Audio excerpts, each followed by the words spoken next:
Hey, how you doing? This is John, and welcome to John's Long Box. It's clobbering time. It's our weekly show where we talk about fictional characters and have fictional battles. And Marcus left already. So, so first off, I just want to say I'm just turning off my overhead light. this is the shirt that will be. I like that shirt. It's a nice Yeah, shirt. this is Mary Sue's logo. She's going to be debuting in Heroic Tales #2. Looking forward to Mary Sue. Yeah, I got the t-shirts in. I got from 3 extra large down to medium. They run a little small, so I have to lose weight to get a Mary Sue shirt. Okay. You couldn't fit in 3 extra large. This is a I 2 could. extra large. I could. I'm only kidding around. I could. So every week Marcus and I kind of just talk nonsense and have fun. It's all in good fun. So as always, here is the link if anybody wants to pop in. Oh, we love it when people. The less I talk, the better. It's great when people go on. Matt Bauer. I said his name wrong. He said he was going to come in and draw. Well, I don't know if that means he's going to be here or if he's listening and drawing, but either way, I'm kind of interested to see. I love his art. Fund My Comic, Heroic Tales #1. It's still in demand on Fund My Comics. I got a message today on Twitter. I'm wiping my face live on camera. I got a message today on Twitter from Mike Barrett. John, give me your phone number. So I give him my phone number. He calls me, and Mike and I talked like an hour. He was giving me writing tips. He said, John, your comic is better than anything DC is currently putting out. And all I could think of is, yes, my comic is better than the Harley Quinn fart spectacular. I think he meant it as a compliment. Although you do have a point. That's great. He'll give you free advice. John, the art was crisp and good. The coloring was so good. The lettering is good. We talked for an hour about how to fix my dialogue. And I tell you, when Mike Barrett gives you writing advice, you listen. And my point being is 2 years ago, I had Mike Barrett on my channel and I sat here like this. And 2 years later, he's calling me up to give me writing advice. How cool is this? How freaking cool is it? So Mike Barrett, you're the best. So I'm going to ask you then, and it's not what I'm looking, I don't have the link on my laptop. So what did he say that you could do better? I'm interested in. It was a couple of words. First off, he goes, what he really liked was the hunting when the patriarch went and grabbed the elk. He said he really, really loved that. I said, the funny thing is that I've heard the most complaints about that. People are like, oh, it was really? great. I was like, I said, well, that's the whole point of the patriarch is he does all the manly things. He provides food he's trying to stay off the grid. I said, you'll see the necessity of that. This was one of my friends. I said, you'll see the necessity of that in later issues. But Mark was like, Mike Barron was like, talk more about that. That was unique. Superheroes don't usually go hunting. No, he's right about that. That's an interesting take. So I was like, oh wow, cool. But he read word balloons to me, and he said you could eliminate this word. This word was redundant. Well, in your defense, I would say you were partly trying to write it a little more like a Silver Bronze Age comic. So that right, I felt I was like, the conceit was that it was supposed to be in the Bronze Age, and then I think Mike thought I was being uncomfortable or whatever. But no. And I also thought that the patriarch is going to, especially to villains and people around, like he's going to be a lot more casual talking to his wife and kids. Right. But he's going to try to pump Superman himself up for the public and the villains. That's what, when I read it, that's what I thought. Like he's supposed to be the stern dad to everybody. Mm-hmm. Like if you noticed, he didn't call Boss Moxie. You know what I mean? He didn't call up Dr. Robug. He called everybody by their real names. You know what I mean? He's not entertaining your fantasy of being a villain. Like it's time to stop playing and go home kind of thing. He's right. Well, that's what I felt. And well, I also hear a lot from you ahead of the book. So right, yeah. I know how you think. So there's that. But that's what I thought. Well, we have to draw him tomorrow on the studio, everybody. I'm curious. I'm excited. I drew him once already. Now I have to figure out another. What else is he going to do? Right. We'll see. a little bit of accounting. So this Sunday, I want to do for Sunday Comics. I want to do a Rome Eternal because Oscar did the coloring for that. Oh yeah, that's a great one to do because you probably seen it. If I can't find it, I'll do something else, and then I'll do. I gotta look for it. So after I got comic books. When you're a crazy person like me, sometimes a comic gets filed in the wrong spot. I still can't find my Sergeant Fury and the Howling Commandos #1. That's not good. Book, and I can't find it. It's got to be here somewhere. It's in here. Where else would it be? Nobody would have stole it. But anyway, maybe one of those evil games that you could play with. So tomorrow, I'll be on Don Draws stuff at 7:00 Eastern Central Time. That's the studio. That's Marcus will be there drawing my character. So of course I got to be there. James Lee will be there. Duck Bacon will be drawing my character. Homer Glitch. Cool. And Don. So that'll be exciting. And then there was something else. I'll be launching Heroic Tales 2 campaign sometime in February, sooner rather than later, because things are going really fast. Renzo is showing me pages really quick. I think he has obligations with Aaron Sparrow for a deal before Doomface. I think he's finished with that, and now he's just, Renzo is too nice to say no to people, so he's doing 4 or 5 comic books all at once. I think right now he said, I just want to do this and I want to get this done, and I think that's gonna be his method going forward. I don't know his rates, so he may have to do a lot of work to then make it for his family too. And I just bought some original pages from him, and he's sending me a crate full of original art. So I'll have a Renzo artwork to auction off next time I do an auction. So is he's doing some original stuff too? I saw that RJ said sometimes he goes back to paper. Yeah, I think that's he's got a family and stuff, so he's not always home. So I think when he's doing something, but he'll bring paper with him. So if he's not at home and he's got time to draw, he'll do pencils and things. And he said sometimes when something's really difficult, he'll do it in pencil, and then for whatever reason, so he'll do it in pencil. So he has a couple of he has random pages of Heroic Tales in pencil. So that's so weird. You know what I mean? So he'll have pages. All the trading cards, those are all in pencil. He did those. In pencil. They are. That's cool. Yeah, so we'll have the original. You should put them on your site and then put a price on them, and see if somebody buys them. Split the money with Renzo. I'll give it to him. You know what I mean? It'll also make it it'll make your book look like the you really got a lot of backers, a lot of money. Yeah. Then I'll get hit with taxes, and I don't even get to keep the money. Yeah, that's true. Good point. Here's hoping the IRS goes defunct. Please don't forget to send him his tax form. Yep. He probably has to fill one out for you. Oh yeah, geez, that's not gonna be fun either. All right, so let's get. That's why I want to. I don't want to bring bad news. I'm sorry.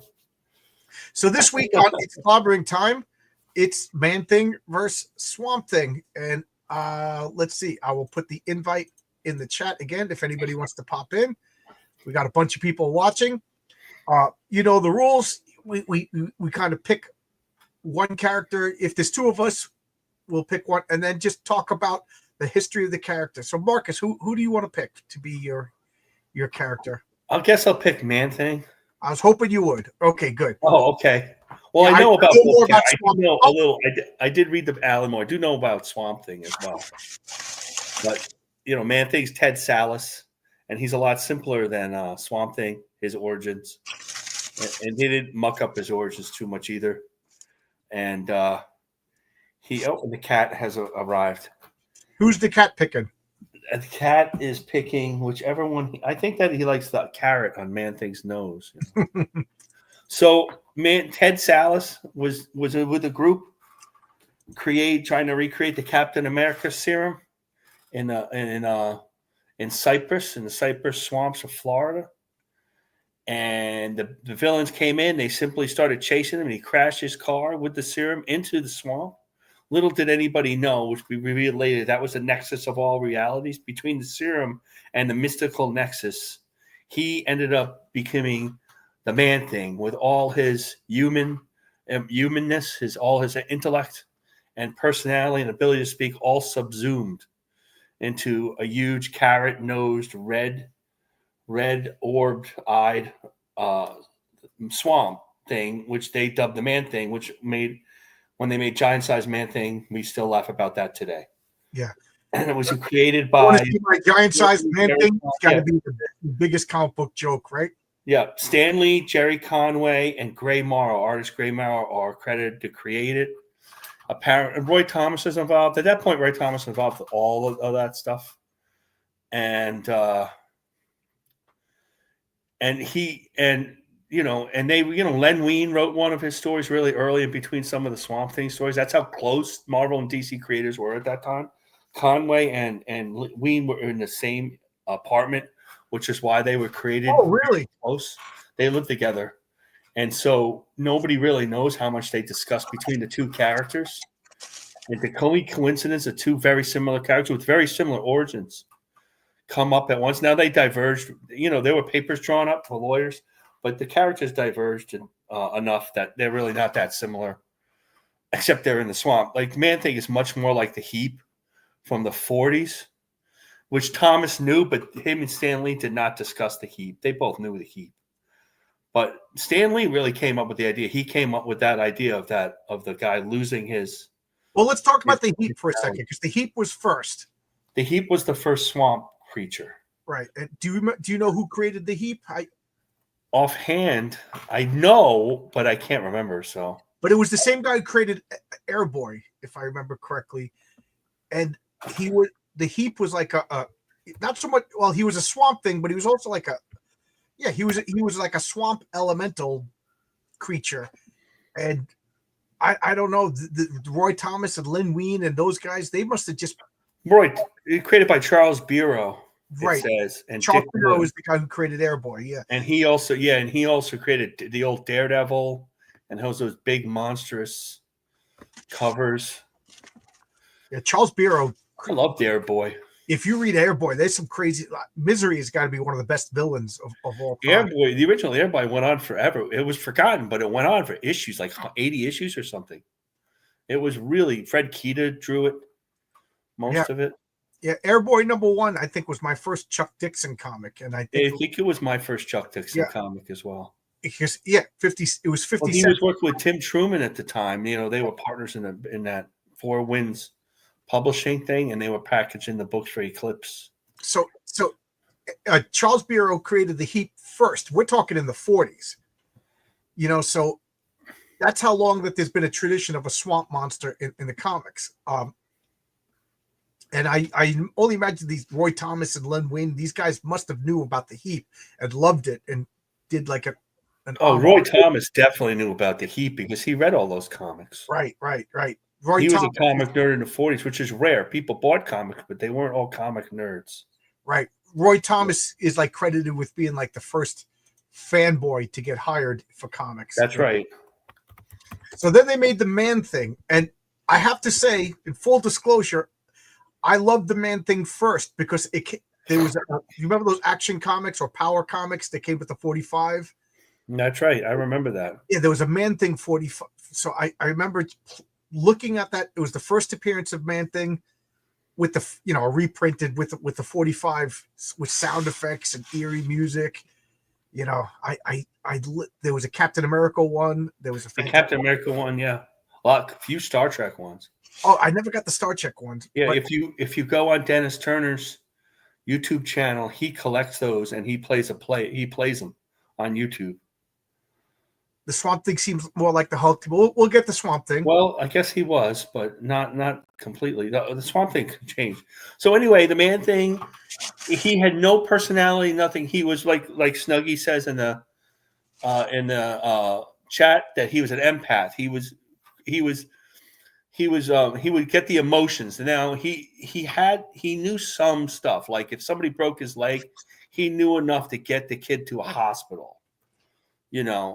And they said and the catchphrase that Steve Gerber came was, "Who's ever known fear burns at the Man Thing's touch." Right. And that's mainly the villains. The kid who was afraid of him wasn't burning, So there was some thought there.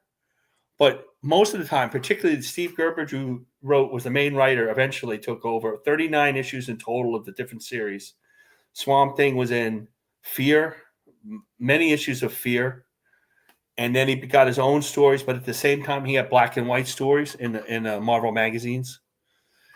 And then, they canceled it. Then he would show up in the Marvel Universe. Right. And Gerber would bring him into Defenders to finish off stories. And Marvel 2-in-1, he was in a bunch of issues.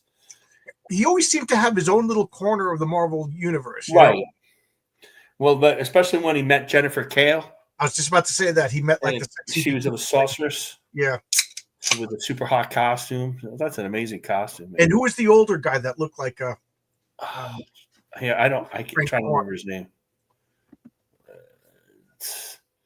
Jennifer Kale and the DJ Rory. But I always thought that the older wizard character and Jennifer Kale was them bringing Frank Thorne and Wendy into the Marvel Universe. Yeah, they don't have it. Chris Claremont eventually wrote the series that I ended up getting around 1981. Particularly, Chris Claremont was writing that with Don Perlin and Bob Wyacek. Some amazing art. And they were all similar stories. The idea of the Swamp Thing, the Man-Thing, wasn't that he was the protagonist. He was never the protagonist. He couldn't be. He was just around and pushed the plot forward. It was always about some other, especially Gerber, ne'er-do-well. There would be mafia members that would show up in the swamp. What bad guys would show up in the stop and run into Swamp Thing? And then Man-Thing. And Gerber would use that to talk about what's going on, it kind of like a social commentary.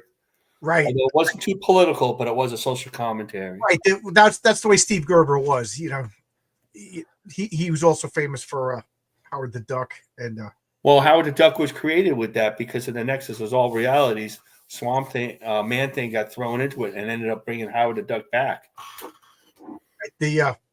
So Swamp Thing, Ted Sallis was trying to recreate the soldier serum. He injected himself with it, fell into the swamp, turns into Man-Thing. He's kind of mindless, but like you said, he's an empath, so he's attracted to strong emotions. So like, he just kind of hangs out like a potato in the swamp. But then there'll be emotions, and it attracts him. And I always thought it wasn't fair if you know fear. I mean, if this thing's coming out at you in the swamp, even if you're a nun, you're going to be afraid of it. You're going to burn. Yeah, well, most of them end up to be the villains. He didn't just burn the good guys. There seemed to be some sort of catch. They didn't really say that. There would be some sort of catch, like everybody's afraid of the swamp of Man-Thing. How could you not? Could you imagine that in real life? I mean, that's about the most weirdest thing, most gross and weirdest thing you could ever see. Right, especially in the swamp at night or something like that. Yeah. And like you said, like Jennifer Kale and the wizard whose name escapes me, they were the more of like the main character. Swamp Thing was always just like if you remember in the 70s, the Hulk was kind of just like, leave me alone, and things would happen to the Hulk. So the Hulk was, almost like an observer in his own story. Same thing with Swamp Thing. Like, he wasn't intelligent enough to move the story forward. Like you said, the mafia would be dropping off a body, and that would attract the Swamp Thing. Right. The Hulk series in the 70s, particularly, he would kind of fall into a lot of adventures. Or somebody like the Juggernaut would be like, I want to beat up the Hulk today, and he would show up in the comic. Especially when Herb Trimpe was drawing him. Now he ended up like evolving. Like, this is a perfect example of a character that evolved beyond their means. And we'll get the Swamp Thing and talk about a character that evolved. But Man-Thing started out just as a creature in the swamp. And then later on, he became the protector or the guardian of the Nexus of all worlds. Are they trying to say he's more than the Thing? Yeah, he's the man. I found it. Dakim the Enchanter. No wonder I forgot that name. He was Jennifer Kale was officially. They have some crazy costume over here at Wikipedia. Yeah, officially created by Adventure of Fear number 11. That was the one Rich Buckler drew, so he gets credit for her look. because they had all sorts of people draw Man-Thing. John Buscema, but Mike Plug was a great Man-Thing artist. Frank Brunner. Kale with a C or Kale with a K? Kale with a K. Kale Marvel. Okay, so I'll pull up an image of her. She has her own entry. Makes me wonder what they're trying to say. Well, there was. Oh, wow, she got race swapped in Agatha Harkness. There you go. Roy Thomas didn't want him to name Man-Thing because they're too close to the regular Thing. They already had a Thing in the Marvel Universe, but he got overruled. Yeah. This was. Yep, I remember that. Yeah, there you go. Yeah, what a costume! Holy cray! Holy. They wouldn't wear that today. Yeah, I can't believe it's 2025 and we're like but one part of our lives are wide open, everything you could ever think of, and one part is all shut down, like all as prude as you could possibly think. At the same time. So that's Jennifer Kale. She became like, that it's always been like with Steve Gerber. Howard the Duck had what was her name? Brenda. Yeah, and then the Swamp Thing had Jennifer Beverly, that's right. So they always seem to have like a hot chick. But Beverly was, and it worked. Swamp Thing got Adrienne Barbeau. Come on. Yeah, and Heather Locklear, didn't she play? Yes, eventually. Oh yeah, I liked Heather Locklear too. Yeah. So there we go. That's the Man-Thing. So what exactly is the Nexus of All Worlds? So the Nexus of All Worlds was in the middle of the swamp in Citrusville. And that way they had to create something because eventually they couldn't have the just everybody just show up all the time out of the blue. So with Dakim the Enchanter and Jennifer Kale, they could have all sorts of sword and sorcery type things with bringing along the Man-Thing with them. You know, Korek was kind of like that's how they found Howard the Duck. They had Korek kind of like their Conan guy that went with them as well. Yeah, so he, like I said, he started out just as a monster, and I think he outlived his premise, and they needed a reason to continue stories with him, and I thought it was just brilliant. There's the Nexus of All Worlds. So All Worlds kind of Man-Thing that he lasted a long time, and he's always used in the Marvel Universe, and he keeps on getting series, but he does not have consistent success like Swamp Thing.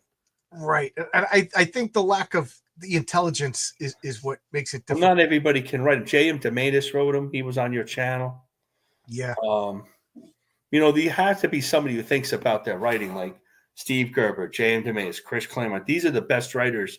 The other regular writers, it's hard for just not that there's bad, but just superhero writers. Right. It'd be very difficult for them to do. I think a character like Man-Thing, like a J.M. DeMatteis. Oh, he's perfect for it. Navel gazing, spirit. This is perfect for Man-Thing. Tony Grigo says Theodore Sturgeon created the Swamp Monster character in a short story entitled It back in 1939. Thank you for telling me that. Now I got to look up that story. Thank you, Tony. Fear burns at the touch of the repulsor blast. Don't you mix me up. I'm already mixed up. Oh, and the Man-Thing, like powers wise, very powerful. At least as I think he's as powerful as the Thing, but you couldn't touch him anyway because he was a muck monster. Anytime somebody tried to punch him and go right through him, you could put him together. The Man-Thing is like apart and put back together. Like so he's a pile of mud. So you punch him, it doesn't affect him. It's like punching a big ball of gelatin or something like that. Stab him, he has no internal organs to damage. Maybe fire is probably the most effective way to. Fire is the most effective way. Yep. But then the swamp regenerates him because he's the guardian of the Nexus of All Worlds. It's like a few times his body just got liquefied and he just bubbles and comes back and wanders away and everything like that. So he's pretty much indestructible.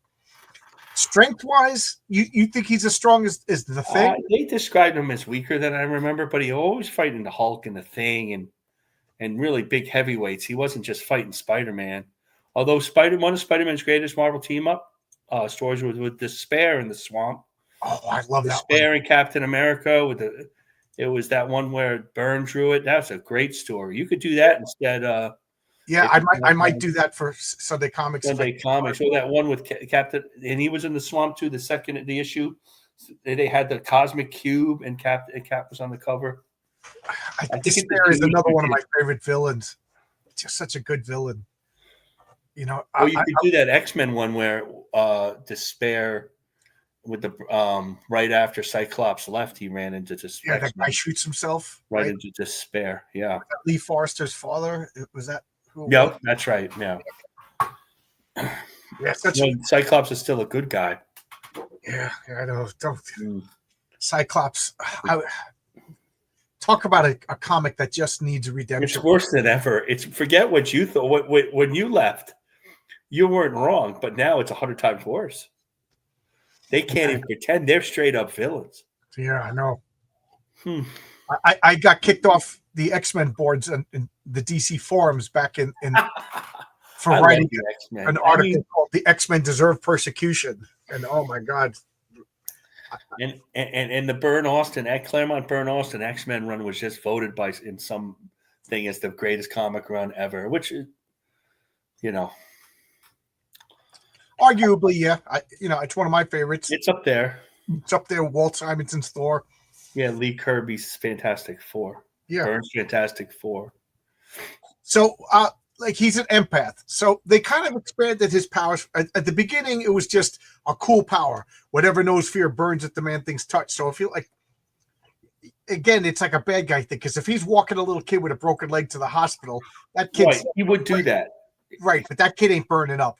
But the mobster burying the body that he just killed in the swamp, Man-Thing shows up and touches the guy, just burns. You know what I mean?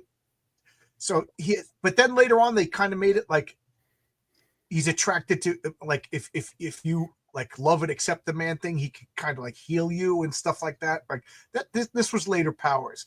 So right, everybody gets different powers. Our universe says, but the Man-Thing produces fire out of fear. Right. That's the way the artist showed it. It's described as more of an acid, but that's pretty boring unless you have to draw the mist and have the coming up with fire. He wasn't really creating fire. So could some of his best villains was, I always associate Despair with him, because Despair always because he's all who were his best villains? See, that's an issue with Swamp Thing. Yeah, he didn't really have. He ran into heroes. He didn't really have great villains because it was hard for him to have a regular villain. Yeah, because you had how many people hang out in the swamp. And as far as great stories, I'm trying to think. Like his origin was a good story. His origin was a good story. People like the story. Well, his story out of a whole, because people love Steve Gerber. So the smaller stories that Gerber were really good about were why Swamp Thing was popular. Right. It was personal stories. It wasn't they weren't big stories with big. Right. Big villains. I mean, he'd show up in Doctor Strange because he kind of went that far. They were more like allegories. The stories were allegories of good and evil for the most part, and what humans did to other humans, like that type of thing. It wasn't really the big superhero story where he's coming down, Magneto's coming down to fight the Man-Thing. That really doesn't work. It was almost like Man-Thing was the observer.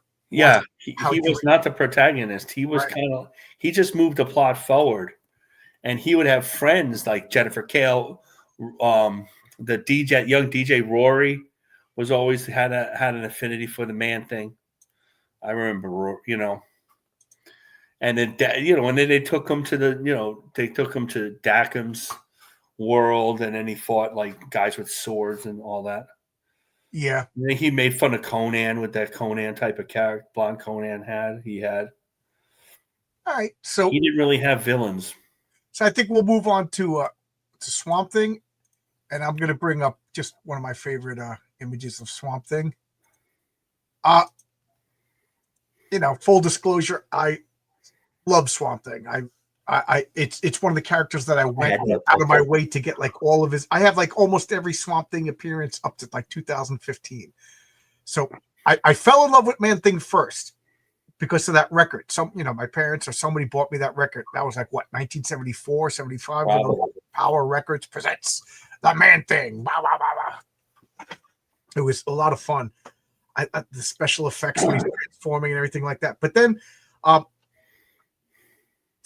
Swamp Thing. There was original series of Swamp Thing. So let's start at the beginning. Swamp Thing was I almost said Ted Tallis. Was Eric Holland. And originally it was in Tales of Suspense 93, and it was set during World War One, and it was a World War One like pilot. Those Sopwith Camel type planes. I thought it was House of Mystery. Was it House of Mystery? You're probably right. Yeah, you're House of Suspense was the Marvel. House of Mystery, they had a proto Swamp Thing and then a series Swamp Thing. Right, and that was written by Len Wein and drawn by Bernie Wrightson. And the pilot, crashes into the swamp, burns to death. The beautiful woman, Linda, she's, mourning his death. And then the Swamp Thing shows up outside the door, and she's horrified by him and whatever. It's a typical scary story, but something about it seemed to stick with people. And then they made a Swamp Thing, but it was set in modern times in Puma, Louisiana. And it was Eric Holland. Well, Alex Holland, rather. He was a botany biologist kind of thing. He was working on the biorestorative formula. It was supposed to be like a clean energy source where they could use chlorophyll and magic science to power cars and everything like that. And of course, bad guys wanted his formula. You can imagine it would put the oil companies out of business. That became like a big part of the second series, the Martin Pascal run. And they burnt the house down. They basically threw the formula in his face. He runs screaming into the swamp. The house collapses on time. He burns to death. Linda's gone, and he transforms into the Swamp Thing. And then he has his full human intelligence, but he can't speak in the first series. So he's this fully human intelligence creature. And in the first series, he was Alex Holland transformed into the Swamp Thing. He had Alec Holland's right. That's right. But he had this nearly indestructible body. Like again, if you stab him, there's no internal. He's a muck creature. You stab a tree, you don't kill a tree. You know what I mean? You stab a potato. That's what he was. And he healed from any wounds. He was like immune to all diseases, which eventually brought him to Anton Arcane. He was super strong too. Yeah. He I would always put him in like Spider-Man category of strength, like not a Hulk. Not a Hulk. Right. And, hijinks ensued. Anton Arcane, I love Anton Arcane because he's such a petty supervillain. I liked his Unmen. Yeah. He was a Dr. Frankenstein, and he just experimented on humans and he took Abigail Arcane, his niece, her father, who was Anton's brother, and he made the Patchwork Man, which was like all right, that's right, like a Frankenstein's creature kind of thing. And it was really sad because he recognized Abby, and Abby kind of recognized the eyes, and he was a monster. I remember that. Yeah, it was all horror. So, it was beautiful artwork by Bernie Wrightson. Some of the best artwork ever. It lasted 24 issues, and Anton Arcane kept trying to capture Alec because he wanted to like swap bodies with the magic sciences, because he realized that his own body, he would have died someday. He's a human, so he wanted to achieve immortality by taking the Swamp Thing's body. So that was like, he was just and he made the Unmen, like you said. The famous one was that head. The head, yeah. Him and Jim Starlin used to make those weird science horror villains. Yeah, that was so. What killed that book, the original book, was that Bernie left, like issue 11 or something. And then they had some excellent artists like Nestor Redondo, but that we look at back and I go, wow, this guy did great. But the fans couldn't. They wanted Bernie Wrightson. I think that's what killed that book. Right, and it's really weird because it was called Swamp Thing. It went 24 issues, and then the second series was called The Saga of the Swamp Thing for 20 or so issues.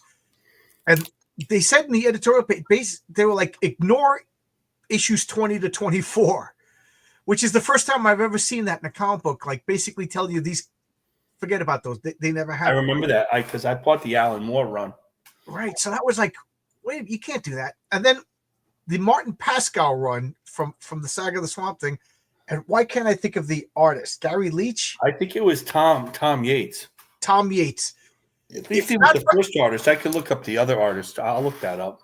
If not for Alan Moore, we would still be talking about how great the Martin Pascal run was. I didn't read that run as much as the other runs, but my understanding it was almost as good. Yeah, it was really good. So the Alan Moore run's just Alan Moore made his whole bones on that run. You're confusing it with the Heap. Alex Olsen, that's right. That was the original name. You came back. He wasn't a pilot because I remember he had that tree, or is that the Heap that had the tree? Maybe I am mixing it. You tweeted me a couple of images. Okay, I'll check it out. Yeah, I'm getting a lot of messages. I didn't do too well in the auction, so people are telling me how to fix it, which I appreciate. So what was I saying? So Martin Pascal he turned it into like a corporate espionage comic, and the art was really good. So they had this General Sunderland that was like a consultant for the oil companies, and they were going after Swamp Thing because they wanted the secret of this biorestorative formula, and then and Sunderland there was a couple of reporters that were going after him. They introduced Matt Cable, who later on became a major character. Oh, I remember Matt Cable, yeah. And Matt Cable actually became the Raven in Neil Gaiman's Sandman comics. It's all tied together. But anyway, they were going across the country, avoiding the Sunderland Corporation. It was really, really, really good. And they kind of just dropped all those characters because they ended up with Sunderland catching Swamp Thing. And in issue 19 was the first issue of Alan Moore took over. So now Alan Moore is writing Swamp Thing, and it's like one of those things. I don't call it a retcon. To me, a retcon is when they distinctly say, Uncle Ben is dead. And then a retcon would be like, well, Uncle Ben never died. So what they did was 19 was still with Stephen Bissett. Oh, and Martin Pascal. Okay. But Bissett and Toddleben, which I did not know. I'm looking this up. This is not that I know out of. They started before Alan Moore. Right. So people do like they started. Yates was doing the covers, and then Bissett started doing it at issue, and that's a key to Alan Moore's book is Steve Bissett and John Toddleben. He would not have got that done without those two artists. Absolutely phenomenal. And they really started it at issue 16. 16. Yeah, they took over the art before Alan Moore. Yeah, and then Bo Hampton did some work too. And what they did, they started out before with Tajana Wood's coloring. Yeah, Wally Wood's wife. So Alan Moore they captured the Swamp Thing, and now they're dissecting him, and they're taking out his lungs, they're taking out his heart. You're like, what's going on? Swamp Thing is obviously dead. They're doing an autopsy on him, and then he grows back. And they redo his origin that Alec Holland was dead, and he got the plants ate his body, and the plants absorbed his memories and everything like that, and he became truly plant. He never was Alec Holland, which a lot of people it's upsetting people. Comic book people are prickly pears. We don't like it when things change. I don't like it when things change for a bad reason. If there's a good reason, like this didn't bother me because it was like. When I heard they were bringing back Bucky, I was like, "Oh my god!" I was like getting ready to fight, but it was a good story. No, I read all that. That was really good. It was a good story. Yeah. So you could do anything as long as it's a good story. Like you can bring back Uncle Ben if it's a good story. I can't imagine it, but you can. Oh, let's bring back. If they can bring back Bucky, they and it's a good story. And he's going to sue for his rice. So anyway, so now Swamp Thing never was Alex. He's a swamp creature. And then he goes on this 20-issue self-discovery where he finds out that they bring back Alec Olsen, the original Swamp Thing in DC. and they turn out that there's always been a Swamp Thing. He's a member of the Parliament of Trees. He becomes a legacy hero. Yeah, and now like I don't know if the new Swamp Thing in current DC is Alec Holland anymore. It could be anybody else, and it just got to be. Do you think that lessens the character when he's not the unique one character? Yes, for the most part I do, but in Swamp Thing, they explained it takes so much energy to make Swamp Thing that there can only be one. It's Alan Moore, so he can do everything. He could say, well, you won't like it, but you'll like it when I'm done with it. Right. There was another guy who became a Swamp Thing, but because there already was a Swamp Thing, his mind was impaired. You know what I mean? And he became like a swamp monster. So they showed they should only be. But Alan Moore, I know right now it's fashionable to bash on the guy, but this is just an outstanding. No, this was his best run. This is my favorite thing that Alan Moore wrote. They're spectacular, and Bissett and Toddleman, which they need, they were slow and they needed fill-ins, and they would get appropriate artists that could do that work. Right. It was a unique book. It was kind of part of the DC universe, but not really part of the DC universe. Right. Alan Moore Swamp Thing. Didn't have to do it. Once in a while, like they'd have a hero swoop in, but that's about it. It wasn't Vertigo. Alan Moore's Swamp Thing was never Vertigo. They created Vertigo. Well, Vertigo was after Alan Moore left. Well, I know, but if it weren't for Swamp Thing, and it wouldn't be a Vertigo. I mean, that and Sandman, and then they made Vertigo.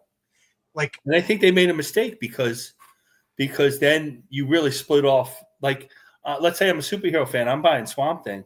Oh, this is terrific. Oh, Alan Moore's going to write something else, or Neil Gaiman's going to write something else, or whoever else, and it's not. I might be more open-minded. When they split it up, they split up the readers. So now you just have the superhero readers on the left side, and then you have the Vertigo readers on the right side. And the Vertigo readers are not reading superhero books. Did it cross-pollinate? They won't be before I bought Swamp Thing because it was slightly cross-pollinated. Well, I will say that the whole American Gothic, Alan Moore created John Constantine. He showed up and he was I remember Constantine. He's training Swamp Thing how to use all his powers. And yes, he manipulates plants. Yes, that he Swamp Thing, the Alan Moore Swamp Thing is vastly powerful. And it culminated in issue, I think it was issue 50, Swamp Thing fights Batman. And beats the crap out of Batman to the point. What happens is they arrest Abigail, Swamp Thing's wife. They consider themselves married. That issue was she ate. Oh, forget it. I'm sorry. Yeah, she ate his fruit, and she ate his tuber, and they're happily married in the swamp. She gets a job at a daycare center, so she's working with kids, and then they go nuts and this is some sort of bestiality thing. This is non-human. You're having, so they arrest her. I forget why, but she goes to Gotham City for some reason, and they arrest her in Gotham City, and Swamp Thing goes berserk and lays siege to Gotham City to the point Batman turns around and says, "Release her, release her." He goes, "Either release her or go arrest that Lois Lane, because I hear she consorts with somebody who's not quite human either." You know what I mean? It was Batman literally gave up. He said, "There's no way." He's a god, though. Alan Moore made him a god. Right. Swamp Thing. He was a god of the swamp, the parliamentary of trees. He could do almost anything. They would have like a mind meld, and he would do almost anything. Right. So I'll get to his powers. You can tell me if I'm wrong, but so they released Abigail and whatever, and then it culminated in one of my favorite issues. I think it was 53 of basically Swamp Thing and all the magical beings. They fight this darkness being that comes up. The ending is a little anticlimactic, if you ask me, but that's what happens when you get too spiritual and cosmic sometimes. But it's really, really good. Tony Grigo says Solomon Grundy. Yes, they eventually, I think it was Rick Veitch said that Solomon Grundy was a misfire plant elemental. It does sound a bit gross. That's hard for me. But again, I was pretentious in the 90s, so it didn't. Well, this book got a little pretentious, but it was probably one of Alan Moore's least pretentious. That and Tom Strong are like his least pretentious. Tom Strong is so good. I have a Tom Strong. Yeah, Tom Strong's made up my alley. Mark, you'll like this. I have a Tom Strong inspired character that'll be in Hero Tales. I have Tom Strong trades. trade paperbacks. And he'll explain how to properly defeat an electrical-based supervillain. You'll see. So, intelligence gives Holland the edge over Ted Sallis. Yes. So, wouldn't the woman get all sorts of bacteria and diseases? Yeah, she would, unless your husband controls all sorts of bacteria and diseases. Yeah. That's absolutely correct. So, but they don't have sex. They just like embrace. And what he would, it sounds gross, but he would grow these like yams, and she would eat the yams, and they were hallucinogenic, and then they would like mind meld, you know. And there was other people that would find Swamp Thing's yams and sell them on the black market. That sounds bad, Swamp. I know it does. I'm laughing as I say it. I'm trying not to laugh. And there was a couple of issues of like other people eating Swamp Thing's yams and like just tripping like you wouldn't believe. It was effing gross. Yes, it is effing gross. Ew, yeah. Like I said, the 80s and 90s were a different world than today. And I was in college, so you know, eating somebody's yams. Here you go. There's somebody on. I found, if you can see this. Right. Yes, he possessed Constantine's body so that he could impregnate. What am I looking at here? This is the issue where they, if you can, yeah, see they eat the yams. They got that somebody picked the yams off his back. Yep. Issue number 43. Well, I'm remembering this now. Yeah, people eat. Again, unless it was superheroes in the bedroom turns me off. Alan Moore, yeah, Alan. I think Alan Moore. I thought you were saying Alanis Morissette. Yeah, John Constantine did consent to that. But the only thing is, Swamp Thing got pulled away by a supervillain in the middle of the act, and that bothered Abby because she can't stand John Constantine, and that caused their child Teffy to have a problem because John Constantine didn't reveal that he had demon blood in him from the demon Nurgle from issue 4 or 5 of Hellblazer. So Teffy went a little nuts. Yeah, and cheating still in your spouse's mind. I hate autocorrect. Old Dirty. I don't know if that doesn't sound bad or if he put his. Wow, I remember all these books. Yeah, so I had a lot of I had the Alan Moore most of the Alan Moore run. I slowed down when I started having kids buying books, so that probably dropped out towards the end when he supposed to meet Jesus Christ. But I had most of them up to then. And then there was a great DC Presents with Swamp Thing and Superman. Oh yeah, I remember that one. That was a great comic written by Alan Moore. I think that was wild. Did the art, and it was Superman. He goes up into space as a meteor. He saves the meteor, but the meteor was from Krypton. What are the odds? Seems like every third meteor is from Krypton, and it gave Superman a Kryptonian disease that was fatal. And one of the things it did was he was losing control of his powers. So Superman all of a sudden would fire heat vision, and he would reach for something and knock over. So he's like, I can't be around people. So he looks and he finds out that he's dying. He's going to die. So he's like, where can I go? Because if I go up to Central City, Wonder Woman will get killed because she's going to try to save me. If I go to Gotham, if I stay in Metropolis, too many people. So he goes to where there's nobody, so he could shoot his beams and basically exert himself until he dies. That's how the disease was going to kill him. So he goes to the swamp.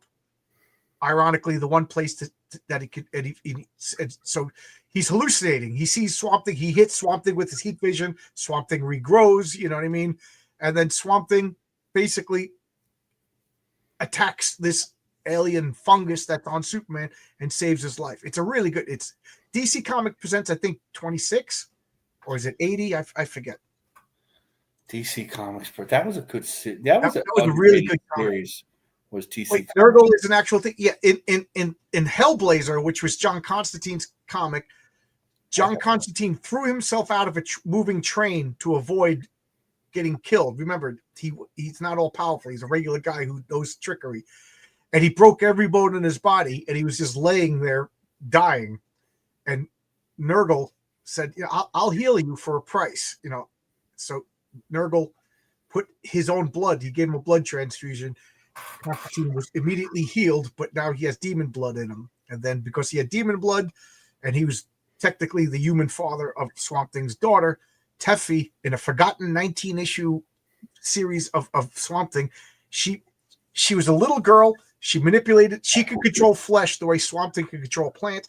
She was like 12 years old. Made herself look like a full-on woman with some, and she became a serial killer. It was a really disturbing series, and I think it got memory hold for a reason. It wasn't. I wonder why. I'm joking. For the best thing that Alan Moore ever was whatever happened to Man of Tomorrow. Yes, that was good. Alan Moore, for all of his foibles, is very respectful to Superman. It's the second to last episode of DC Comics since '85. Okay, 85. Mm-hmm. Heresy. Alan Moore, Rick Veitch, and Al Williamson. I thought Nurgle was an original. Well, Nurgle is an actual Babylonian god. So using Nurgle in your comics is like using Thor, Odin, Apollo, or I remember this. Mephistopheles, stuff like that. So there's a Babylonian god of darkness and destruction, I think, of named Nurgle. So yes, you know what I mean? It's a mythological character. So anyway, Swamp Thing evolved. He became a member of the Parliament of Trees. So let's talk about his powers. What are his powers? Well, he's superhumanly strong. He's superhumanly endurance. He could project his consciousness out of his body and regrow anywhere on there. So he could teleport anywhere with his plants, take over that plant and regrow himself. So like a few times he was kind of screwed because he was in like a sterile environment and he couldn't leave. You know what I mean? So he had to be careful. So he could always regrow himself. It took months the first time he did it, and every time he did it, it got quicker and quicker and quicker. He could control plants. So he could. Lex Luthor actually shot him with a blast that forced him to eject his consciousness at random, and he went to other planets. And there was like the Alan Moore's at the end of his run. It was Swamp Thing in space. Really cool stories, really bizarre stories. Some of the most bizarre comics I've ever read. Some of them are really disturbing. If the issue was basically Swamp Thing gets raped by a space alien is one of the most disturbing comics you'll ever read. It took me a long time to get through it. I'm talking, it took me like a year or two. I kept putting it down. One of my favorite though is My Blue Heaven, where he's the only he lives on a planet of just plants, and he recreates the swamp. He recreates Gotham City. But he's going nuts because he's basically alone, on a world of a town, and he just blind jumps. That it was some good stuff. Good stuff. Alan Moore's politics and bitterness are annoying, but the dude could write really. He didn't really put his politics into these books. It wasn't as obvious. You knew, well, at that point, you knew everybody was basically a leftist anyway. They all hated Reagan in the 80s, but we accepted it. There was no social media to really divide everybody and we get wound up. I got to say, in the 90s, these books, so it wasn't environmentalism like that was in Swamp Thing. You weren't bothered by it. Every other issue of Aquaman had that early 70s, or right. It was even more ham-handed in the early 70s. So its politics has never been in my comics. Try reading the last 10 issues of Submariner. I mean, he had to wear a special suit because we destroyed the sea, So it's all relative, Same thing with Captain America. So it's been there, right? And it's been ham-handed too. They didn't really tell you what to think. The characters acted like the characters within these stories, so you could read them. I mean, it made sense for Swamp Thing to be the champion of the green and protect the earth. Exactly. So it's a little different than today. It was a lot different than today, basically. And most of the time, it was just a superhero story, a good superhero story, a good mystery, or whatever, and it wasn't all that big a deal, most of the time. And then, so Rick Veitch took over, and then Rich Veitch did instead of Alan Moore sent him into space, Rick Veitch had him going back in time, and it was I am super picky with time travel. I am such a nitpick, and I got to say the Rick Veitch story, hard to do. Yeah, Rich Veitch story was really good because he meets Anton Arcane, but Anton Arcane remembers him from an early encounter that Swamp Thing doesn't remember. And then Swamp Thing goes back in time I again. think I didn't read those. War, and he meets Anton Arcane for the first time, and he's recalling his later conversation. You know what I mean? That's kind of hard to do. And he goes back to like King Arthur times. And the thing is, the story, this caused Rick Veitch to quit DC, and he was gone from DC for like 25 years. I know, I remember this. He said it's not so much that what happens was they okayed the story. They okayed the story, and then they pulled it back. And then they pulled it at the last minute. Why? Right. It was going to culminate that Swamp Thing goes back and he becomes the cross that Jesus was crucified on. So Swamp Thing grows out of the desert. They cut it down. He's the cross. I never read it, so I don't know if it's disrespectful or not. But it just so happens that that comic was going to get released the same opening weekend as The Last Temptation of Christ. So DC didn't want the hullabaloo. Yeah, but as a corporate entity, I can understand them not wanting to use Jesus Christ, right? But they should have said no. Right. And then he would have done something else. Right. I forgot this. When Jesus goes into the Garden of Gethsemane, the Garden of Gethsemane is Swamp Thing. And then they cut the crown of thorns from Swamp Thing. So Swamp Thing is the crown of thorns. You know what I mean? So, and then they pulled it. And supposedly you could see this at the Museum of Comic Book Art in like Cooperstown or something like that. But so Rick Veitch was like, I understand if they don't want to do it, but this was a 2-year, 24-issue story. And then they pulled it at the last minute. So he goes, I wouldn't have done it. I wouldn't have spent 2 years of my life doing it. You know, but Rick Veitch is a crazy lefty, you know. Yeah, he really is. But anyway, I love Rick Veitch. Anyway, so then he left, and Mark Millar. This was my first experience with Mark Millar. And Mark Millar expanded Swamp Thing. So, you know, no good idea could be left unsaid. So not only is he this Parliament of Trees, they find out that Firestorm is the fire elemental. Swamp Thing is the plant elemental. And somebody else is the water elemental and the air elemental. And then Swamp Thing champion. And Swamp Thing becomes the fire elemental. He becomes the earth elemental. He becomes the air. And then the last issue of the Mark Millar run, Swamp Thing becomes a member of the Parliament of Worlds. You know, so this is how powerful Swamp Thing is. He's the most powerful being on Earth because he is the Earth of the planet elemental. And they kind of immediately got rid of that by the next issue. And then I think it was Rachel Pollack drew it, or was that Doom Patrol? But I forget. But Swamp Thing, this series kind of meandered for a bit. Then it got canceled and whatever. But that's the history of Swamp Thing as far as I can remember. I'm sure I got details wrong. Let's check out some of these comments. Tony Grigo says, V for Vendetta was full of Moore's boomer politics. I got to read it again. I read it once. That's a political story, though. Right. That's where it's supposed to be. It was no bones about, like Watchmen was a political story. But people say that Alan Moore said that Rorschach was supposed to be the bad guy. I don't know. He said that because he wanted to make fun of the Question and Mr. A. Really? Because I never saw him actually say that. But people loved it. Well, people love the man who has everything. People love the people that get things done. I mean, Rorschach, black and white, you can understand him, and he gets things done. Veitch is pronounced Beach. I've been saying it wrong for all my. I got to reread V for Vendetta. Offhand, as a Christian, I don't think that sounds disrespectful. I can't say whether it is or isn't because I never actually saw the comics. I'm a little bit apprehensive because I know Rick Veitch. I'm sure, yeah. I'm pretty sure he probably didn't like it. He became the matter elemental and the energy elemental. I'll get to you at Luniverse in a second. I'm just catching up. Naiad is the water elemental. Red Tornado is the air elemental. That's right. Brother Power was the pump. Brother Power was another failed Earth elemental. Brother Power, the geek. They introduced that. So, hey, how you doing, Luniverse? How's everything going? Yeah, going good. I'm just came in here to learn more about. Oh, okay. I was going to ask you if you had anything to add that I forgot.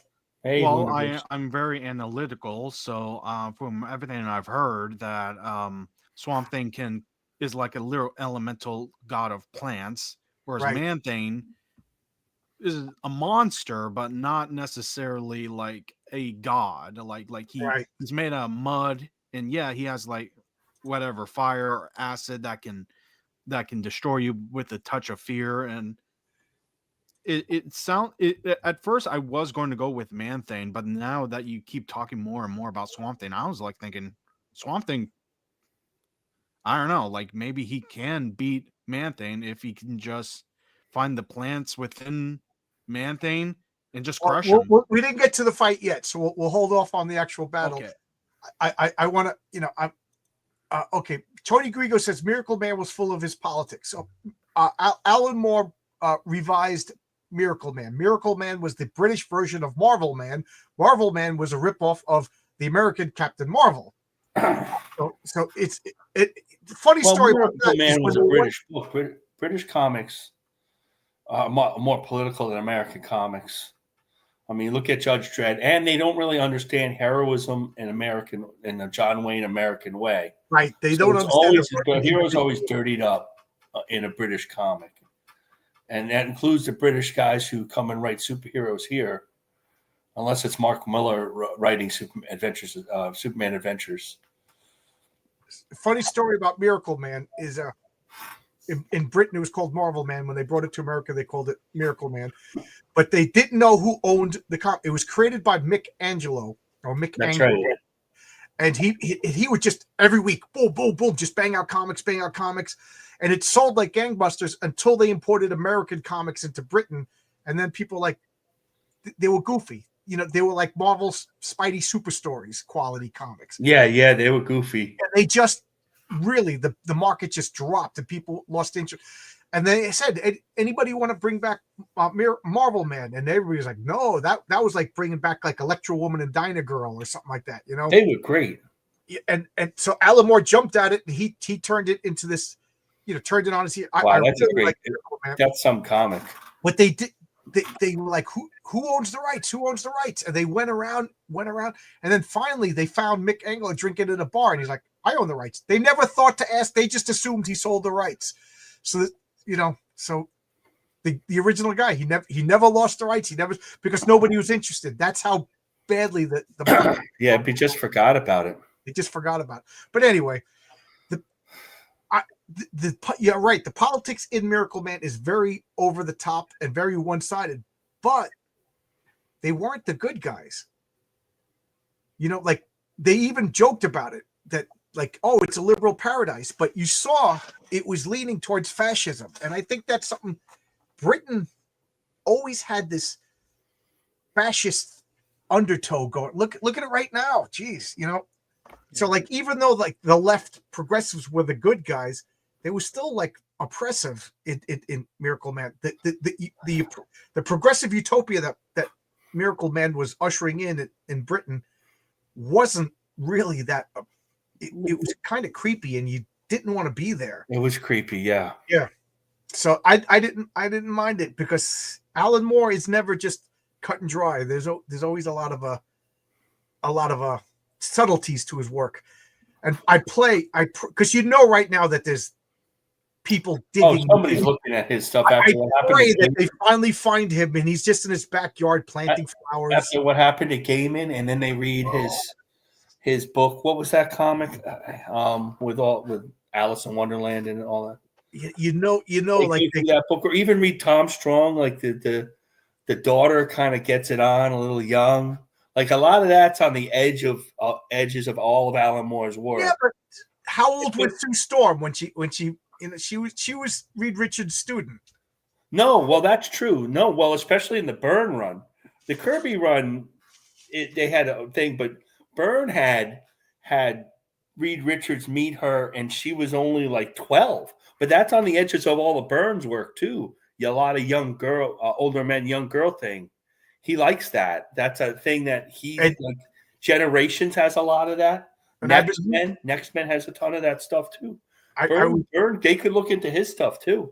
Janet Van Dyne was like 15, 16 years old when Hank Pym met her, Well, the thing about the 60s and the 50s and 60s, young people got married way, way younger than we do now.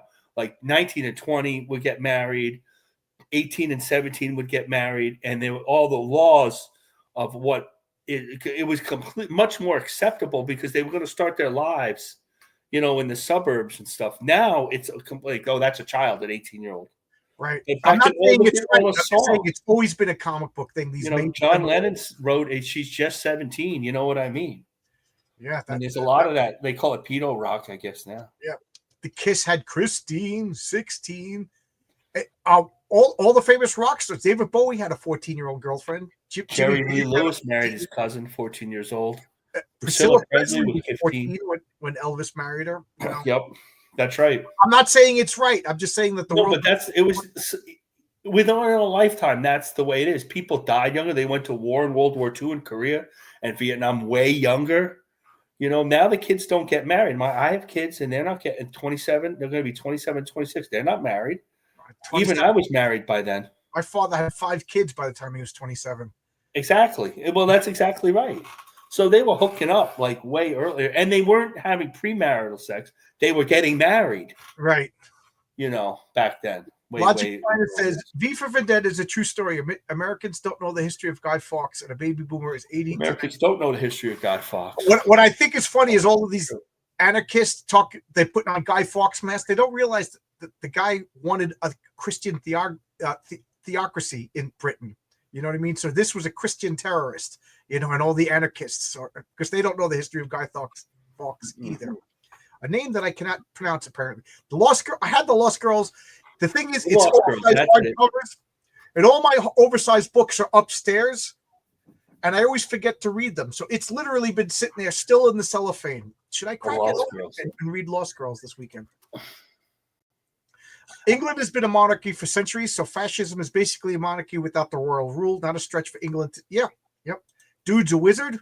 Alan Moore. One of my favorite comic book things is that Alan Moore and Grant Morrison can't stand each other and have been in a wizard battle for 25 years. Oh man, somebody should make a comic book about that. Oh, speaking of which, Alan Moore in America's Best Comics, he had I forget who it was. Was it I forget who the character was, but it was basically a comic book version retelling of now the principal characters are escaping my mind. L. Ron Hubbard versus who's the guy that did the Jet Propulsion Laboratory?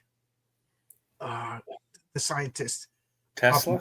No, I had it in my mind and I just lost it. The science, but anyway, the real story about that, and that got me interested in that to the point I'm going to have a disguised homage to this story in my comics. It's just a fascinating story. You could read all about it. There's a TV show called Strange Science that talks about that. Hey, how you doing? What's up, fellas? What's going on? The British still believe in classism. Yep. Yeah. The British own everything. I'm Alan Moore. I live in a cave in the North. I work at Snake Deity, and I believe in magic with the cave. Yes, Alan Moore worships a puppet that gets its power from the fact that that it's a fake god. Does he really? The most pretentious thing going. And who knows? I don't even think Alan Moore believes his own shit. Well, he's utopian and does to respect the rule of law like the Magna Carta. Americans talk about things with zero actual knowledge. That's me. Like wearing a Che Guevara not all Americans. No. Yeah, I always said this to people. Odds are, if you're wearing a Che Guevara shirt, you're one of the people Che Guevara would have assassinated. I don't know, man. I always thought when an older man dates a younger lady, it's a bit of grooming involved. Well, grooming is I'm not going to say anything about, because whatever I say is going to be wrong. If I disagree with you, I'm wrong. If I agree with you, I'm wrong. All I got to say is that there's, Here, let me say it for you. From R. Kelly to Elvis, back in the day, they thought it was acceptable. Right. We were just talking about that, Adrian. That was the way it was years ago, especially 50s and 60s and 70s. There's also a thing of culture, like some things are legal overseas than it is here. I'm not saying it's right or wrong. I'm just saying, just giving you perspective. There are different ages of when to get married in different countries. That's true. It's arranged marriages. There's all types of Jack stuff. Parsons. Jack Parsons is the scientist I'm thinking about. I thought you were talking about Ford. Jack Parsons I think he invented solid fuel, and he founded the Jet Propulsion Laboratory in California. Mm-hmm. And Jack, by day, he was a scientist. By night, he was an occult freak who believed in sex magic and everything like that. And he had a house that he invited people to live free. And L. Ron Hubbard, of course, shows up. You had to be a magician, a scientist, or some sort of like bohemian type. And L. Ron Hubbard became his like treasurer, and he founded I think it was the female cult, and it was part of it was associated with the Lister Crawley and all these people. Turned into Scientology. I don't even want to get into some of the things that'll get my channel nuked on YouTube, but they would have sex magic things involving underage women and stuff like that. And while this was going on, L. Ron Hubbard robbed Jack Parsons of 20 grand, took off with Jack Parsons' wife, who was underage, and went to Florida. Jack Parsons said, I'm gonna summon a storm and sink his yacht. L. Ron Hubbard bought a yacht with this money that became the first Sea Org, where he founded a Scientology. And guess what? A storm came and knocked his boat and caused a problem. And then wow. The Scientologists will say that Jack Parsons, that L. Ron Hubbard was secretly sent there by the CIA to infiltrate this demonic cult and rescue the underage girls. They kind of neglect the fact that L. Ron Hubbard stole the money and was banging the underage girls too. But there you go. It's such a fascinating story. The foundings of there's a book that I read called Rockets, Sex, and whatever. It's Guns. Yeah, the story of Jack Parsons, but there's a TV series that I don't have the channel, and how many streaming services can you possibly get? And I think it's called Strange Adventures or something like that. But it's about Jack Parsons, and Alan Moore wrote a story in Tomorrow's Story, and the Church of Scientology sued it out of existence, so it never materialized. Anyway, that's Alan Moore for you. I'm fascinated by the man. Alan Moore, please be into electric trains and painting Warcraft miniatures. When they finally, I think he could be painting Warcraft miniatures. I think that's a completely believable. By the way, you know what I mean? Because I know I'll get crushed for saying this, but I still love Sandman comic book. I'm not going to change my feelings about it. You know what I mean? Neil Gaiman always gave me creepy vibes. You know, the issue is that was it consensual, and it comes after it's happened, like years and years after it's happened. So I don't need to know what Neil Gaiman does behind the closed doors of his bedroom, or whether he cheats on his wife. That doesn't really have to do with his comic, right? No. Like, I don't really need to know. Like, we don't know anybody. Anybody can be freaky. Anybody. I mean, I don't know what you guys do.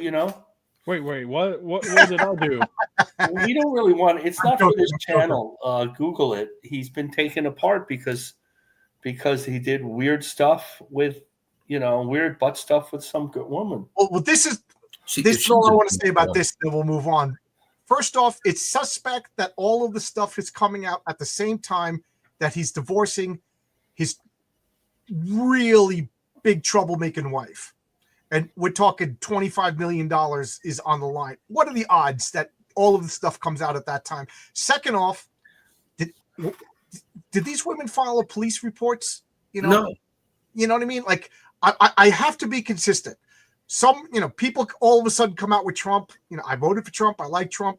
I don't believe these women because 25 years later, when he's running for president, all of a sudden you make these accusations. Now, I will say the same things happened with Biden. I didn't give them any. I don't like Biden, but I'm consistent. I didn't believe those women either, because if you go to the media first and not the authorities, I immediately think it's full of crap.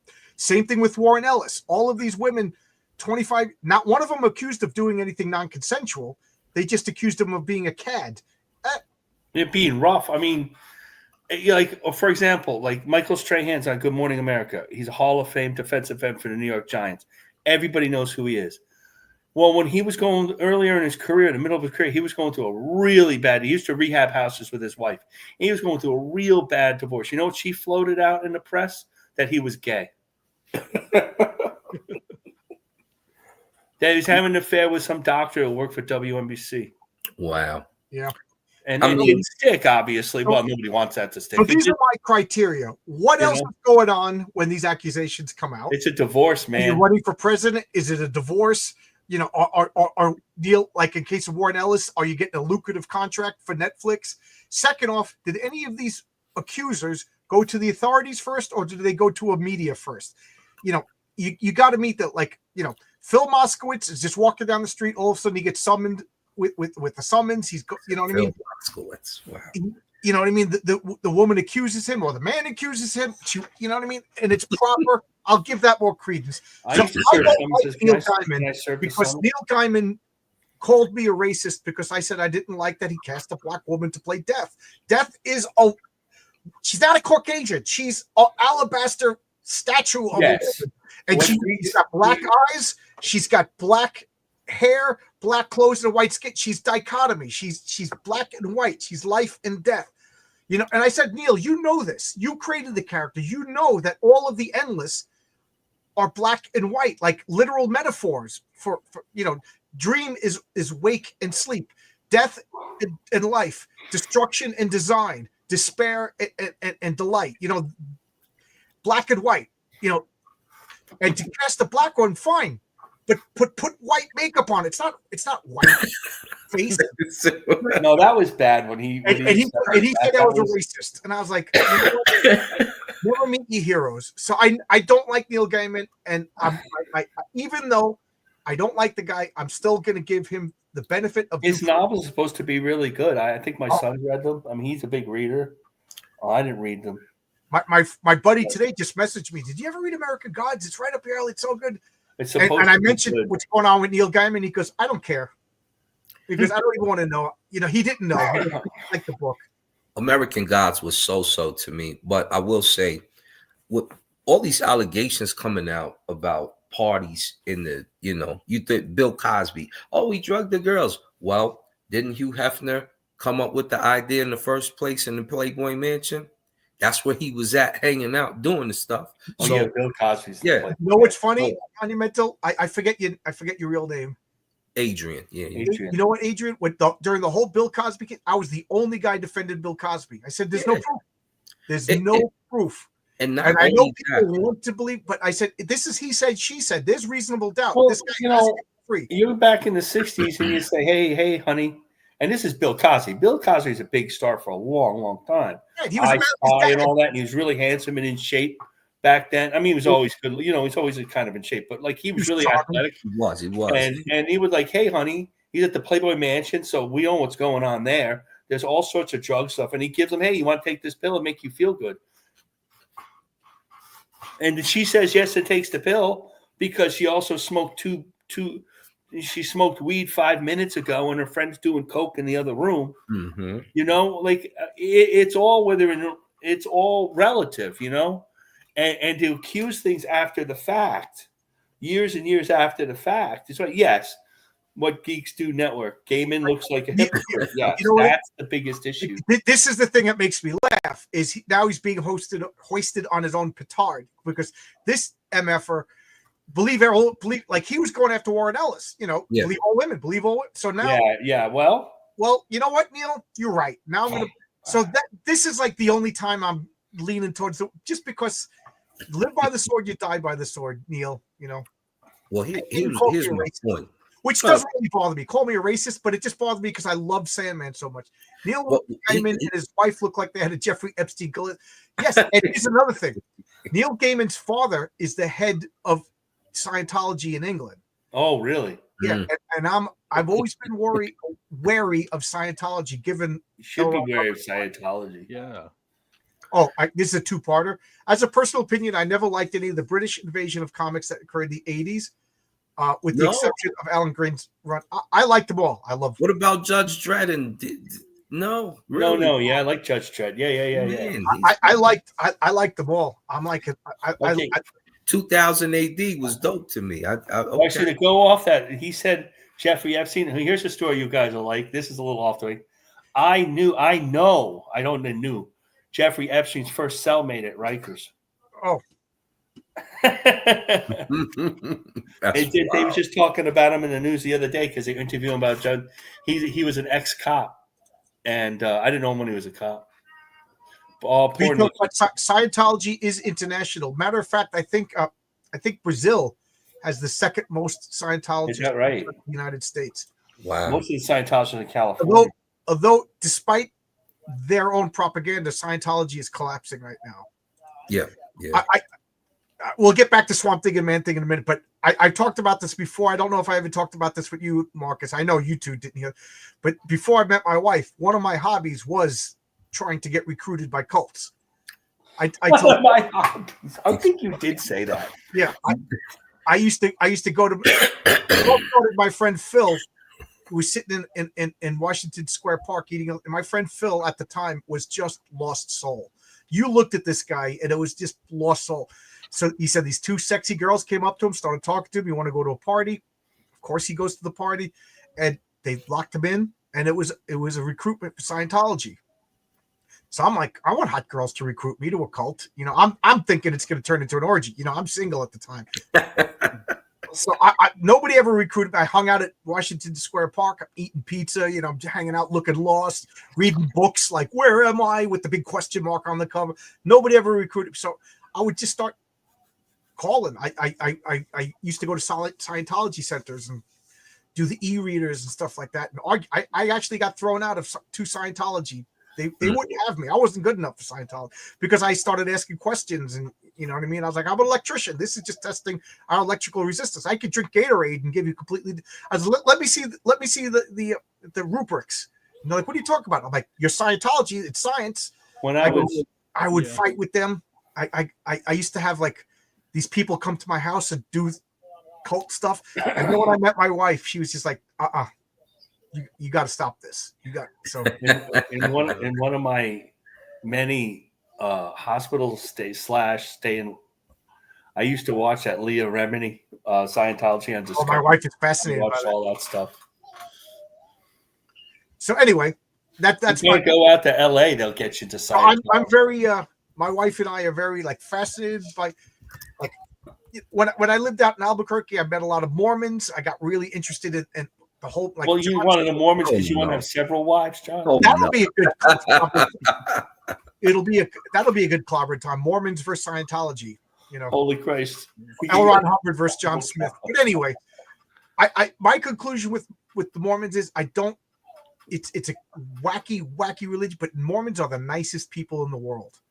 Yeah. If you ever met any Mormons, they are the biggest sweethearts. It's wacky, but they're historic. I mean, they founded Utah, and I mean, they're historic religion at that point. They got chased out of every other place because John Smith was a con man, if you ask me. Yes, he was. But what makes them so nice? They have a big emphasis on community and family. Every Mormon that I know, they make it a thing that this family spends one evening together. They'll play board games. They'll hang out. You know, they are very family oriented. They're very community oriented. Like if Marcus goes into the you know, he's a Mormon and he goes to the church and says, I don't know what to do with my life. You know, I'm 21 years old now. They'll say, you know what? Open up a hardware store. Here's the money. They set up everything for you. And for the rest of you, and then you got customers. All the Mormons go to your hardware store. You know what I mean? But you give 10% of the money to the church forever, but you got a job. You know what I mean? Like it really promotes community. Do I believe what they believe? No, but I do believe in the community thing and be with your family, you know. But other than that, read the Book of Mormon. It's actually fascinating. It's fascinating weird. Next, I think it's crazy. I'm being nice. I just thought of next week's fight. Man thing. So focus. I'm going to put this in the private chat, John. Next week's clobbering time. I just thought of it. Okay, so So let's talk about the fight now. So Swamp Thing and Man Thing are meeting up in the Nexus of all worlds, and they're battling it out. You know, I don't know why they would even fight. You know, But somebody said this earlier. Which version of Swamp Thing? Because there's basically only one version of Man Thing, right? I mean, Basically, Swamp Thing in any version is going to be. Watch as this unfolds. He's going to obliterate Man Thing, and Man Thing is is a. I like Man Thing more than I like Swamp Thing, but Swamp Thing is just a little more. He's too powerful. Right. It's funny when I suggested this. A lot of the what do they say? Hashtag Man Thing militia. People like Man Thing. My take on the Man Thing, if you don't mind, is that Swamp Thing doesn't have to beat up Man Thing. Swamp Thing's the god of all plants. He could just take over Man Thing, and Man Thing could be his puppet. Yeah. Right. Yeah. But And there's nothing the Nexus can do about that. But let's take the underpowered version of Swamp Thing, which is probably the first version, right? Am I correct? Yeah, the original pre-Alan Moore The version. original pre-Alan Moore version. Then you have a fight. You have a fight because he can't control one is plants at anybody's that guess point, right? because they have the same exact powers, except Swamp Thing's got intelligence, but Man Thing's got that burning ability. I say Garbage Man wins. Yeah. He's a garbage. Now, here's one thing. Let's talk about their weaknesses, right? Swamp Thing can be poisoned with the same things that kill plants. Right. So if a plant is sick, he can be sick. If it's weed killer will affect Swamp Thing. Man Thing, he gets affected by that chemical burn thing. So you can burn him, but you can burn Swamp Thing too. But so fire is his weakness. Fire is also Swamp Thing's weakness. Right. The issue is that Man Thing doesn't think of anything. He's not going to come up with fire or weed killer. He doesn't. He can't. He doesn't use tools. He has no sentience to think about that. He has feelings. Well, they say he cut himself off from mankind. Right. So he won't speak to us, but he still communicates with plants. He communicates with the Nexus Force, and so the Nexus Force could influence him to do something of that nature. Remember, he still makes a Lowe's and get some weed killer. Right. Break it to the local Home Depot. But this is about Man Thing versus Swamp Thing. Not if we fought Swamp Thing or Man Thing. You know, like unless Man Thing or Swamp Thing comes up with a way to make a weed killer that only happens towards the other. Which but Man Thing's not a scientist. Man Thing doesn't even pick up a rock. So I'm going to lean towards Swamp Thing because he is the scientist. He is the brains, whereas Man Thing is like purely instinct. So right. He's not going to like come up with an idea like I'll just do this. It's like, well. Here's a question: do you think his acid or whatever can burn Swamp Thing? It'll burn Swamp Thing. But Swamp Thing can regrow. Well, the original Swamp Thing couldn't regrow. Right. This one can grow his limbs back. I mean, we got it. The pre-Alan Moore Swamp Thing and after, like, we got to distinguish because after, I don't think anybody, the post-Alan Moore Swamp Thing, nobody can beat him. No. Superman can't. Anybody. He could beat Superman. You know what I mean? He is the most powerful being in DC Comics, except for maybe the Spectre. He's in touch with the green, which is the alien, sentient, and any sentient plant life in the universe. Right. So, and he refers to us as the red. Right. Animal Man was the red. They tied that together. So the only way this fight makes any sense is the pre-Alan Moore Swamp Thing. Yeah. So the way let me would this be a fair way? So not just imagine somebody gets transformed into a bear, okay? But this person who gets transformed into a bear retains his full human intelligence, and now he has to fight another bear because that's Swamp Thing is he's the bear. Swamp Thing, and Man Thing is an unintelligent Swamp Thing. Yeah. The deciding factor is this burning ability. Well, it depends. Does Man Thing show like viciousness or like no? Then I'm still leaning towards Swamp Thing because Man Thing kind of reacts to your emotions. If you're a horrible person, he will show, like he will react stronger. If you're a kindly old lady, he would help you. Okay, You know what I mean? so like, what are the like emotions of Swamp Thing? Swamp Thing is a normal One human. thing is a scientist in Right. a So he's plant. more intellectual. Yeah. Like I mean- Mush.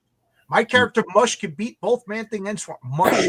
I just like saying that word mush. I We want to could see get Mush. heard the that dog before. in here. I Rex heard is- that Hold up. character Is that before. your character that had his legs open?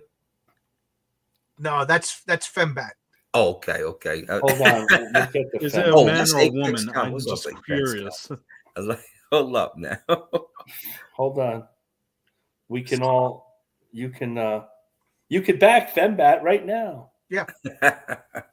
So I'm gonna put the link for Fembat. Adrian, what do you know? I've been talking a lot. So what do you think?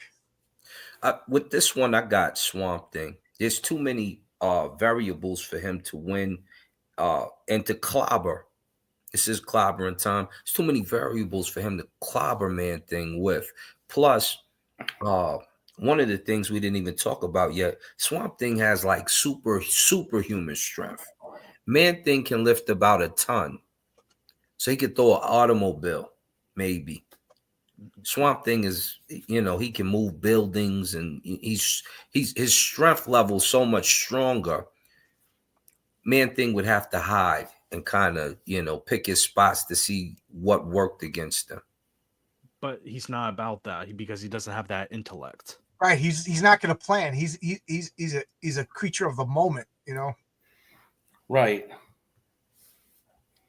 So I would call Swamp Thing beating Man Thing. Also, the wild card is like I got to admit I don't know enough about the nexus of worlds. What if Abigail falls in love with the Man Thing and cheats on the man Swamp Thing with the Man Thing because she does like that? That carrot knows, man, and it's a giant-sized Man Thing. Yeah, he's got a giant-sized Man Thing. So then I feel bad for Man Thing because then this is a guy that like went to hell and imprisoned Gotham City, and but that's post Alan. That's after Alan Moore Swamp Thing.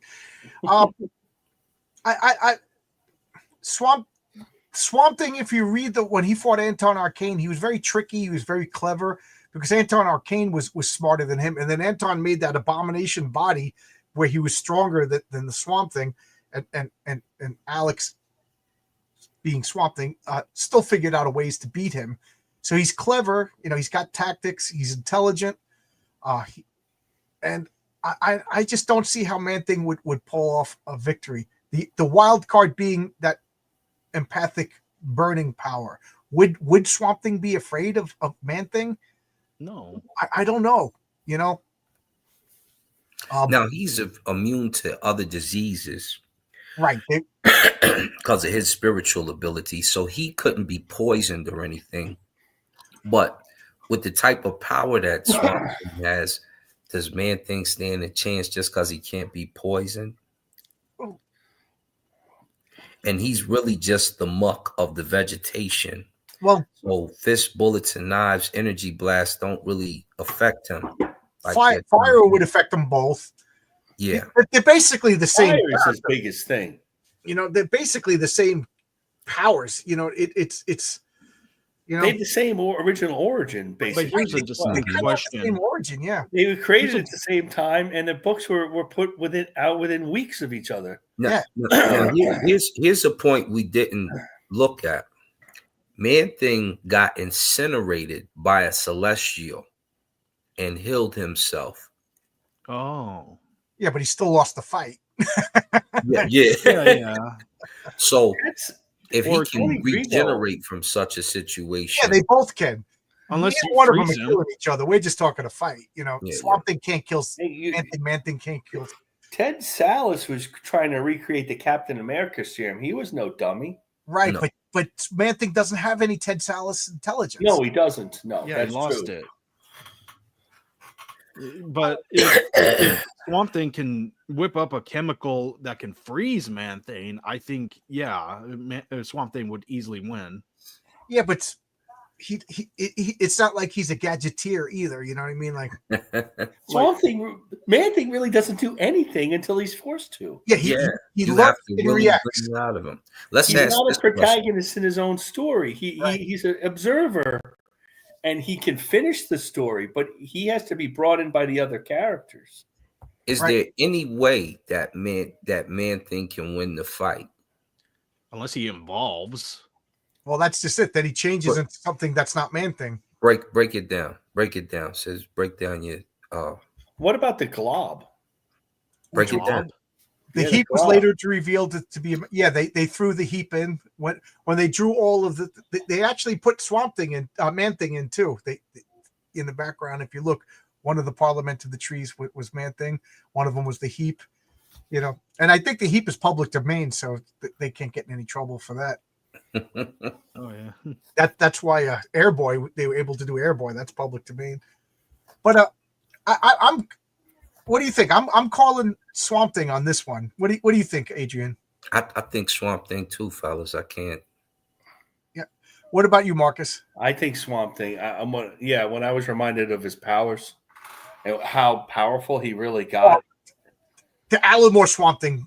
And then even the Bernie Wright Swamp Thing. Fingers a control man thing. You know, he what I mean? had his intelligence. That one.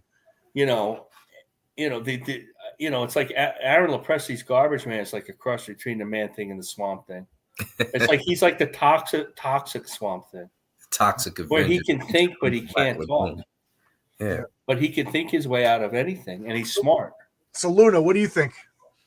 It's a universal Swamp Thing. So, guys in the chat, we got 69 people in the chat. What do you guys think? I have a soft spot for both of these characters, so I'm not being a dictator over here. I really like Man Thing. Just had an idea, but man, there's a reason why Man Thing's comics never really last. Where Swamp Thing has been like in constant publication in his own series since 1972. It's hard to write a character with no intelligence. Like you do need J.M. DeMatteis and Steve Gerber's, just guys who think outside the box. Yeah. If I can chime in about like work adaptations of both characters, Swamp Thing has been in much more like video games, TV shows, cartoons, compared to Man Thing, who only showed up in, from what I can recollect, that Werewolf by Night show and the Superhero Squad cartoon. Yeah, and he was like a member of the Legion of Monsters. They put he was like a side character in that episode. Yeah, it's I hate to say it, but Swamp Thing is a main character and Man Thing is an NPC. Because like when you read Swamp Thing, you wanted to see Jennifer Kale running around in her her bikini. Brazil. And I didn't realize they put her in Agatha Harkness, and of course she got race swapped again. But okay, Logic's Finest isn't here, but how about Sydney Sweeney as Jennifer Kale? Sydney Sweeney could play anything. She could be Reed Richards. Adrian starts laughing. Okay, usually brings up Sydney Sweeney. It was a Man Thing movie. This Man Thing versus Swamp Thing is closed. I think next week we'll do Spawn versus Ghost Rider. Okay, Ooh. I had another idea. Maybe you could in the private chat. You might think not for next week, but maybe for another week. Airboy versus Blackheart. That's a good one. I'm not a huge. I don't know a huge. I read some of the later Blackhawks. I'm not huge about that.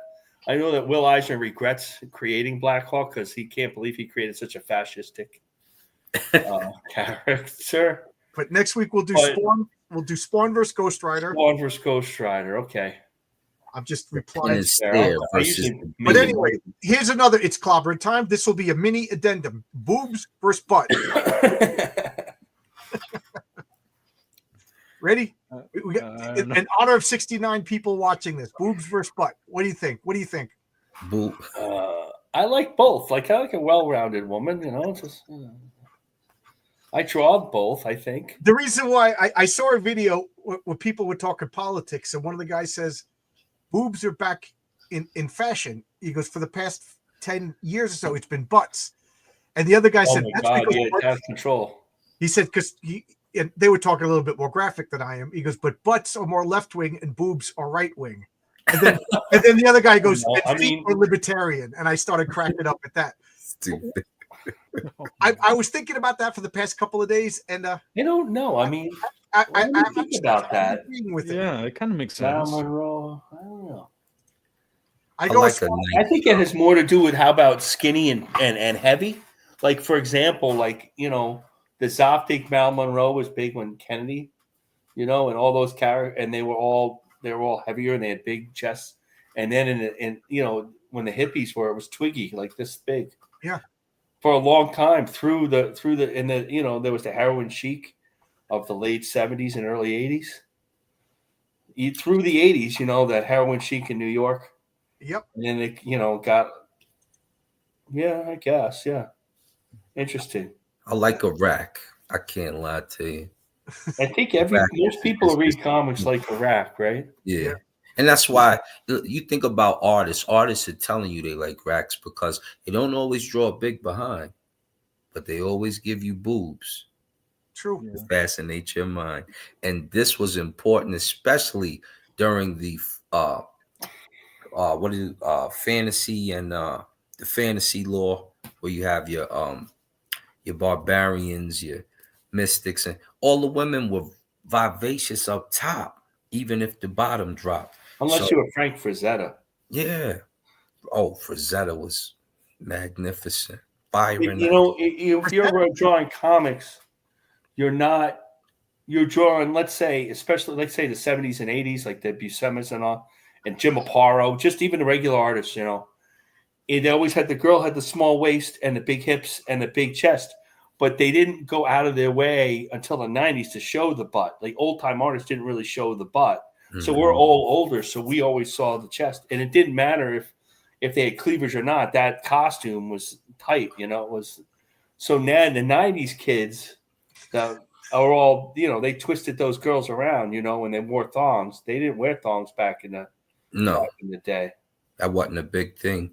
And I even think about Jack Kirby's cartoons for the audience. Who knows what Jack Kirby cartoon there was? There was the original Fantastic Four from his comics. There was also Thundar the Barbarian. Thundar the Barbarian. Yep. And Princess Ariel would come out. And if you want to see Jack Kirby in action, you go watch Thundar the Barbarian. And he made Ariel vivacious every time. They killed Kirby on like his women, but his women all had what they would call thick bodies, all of them. Yeah. Big Barda and whoever was running around Captain America in the 70s, the middle, even Sue Storm in the middle of it. They didn't always show skin. Absolutely. But it wasn't as sexualized. It got in the 90s, got sexualized. That's how it goes. I like Frazetta. What I like about the Frazetta women is he drew them with their flaws, and they still look great.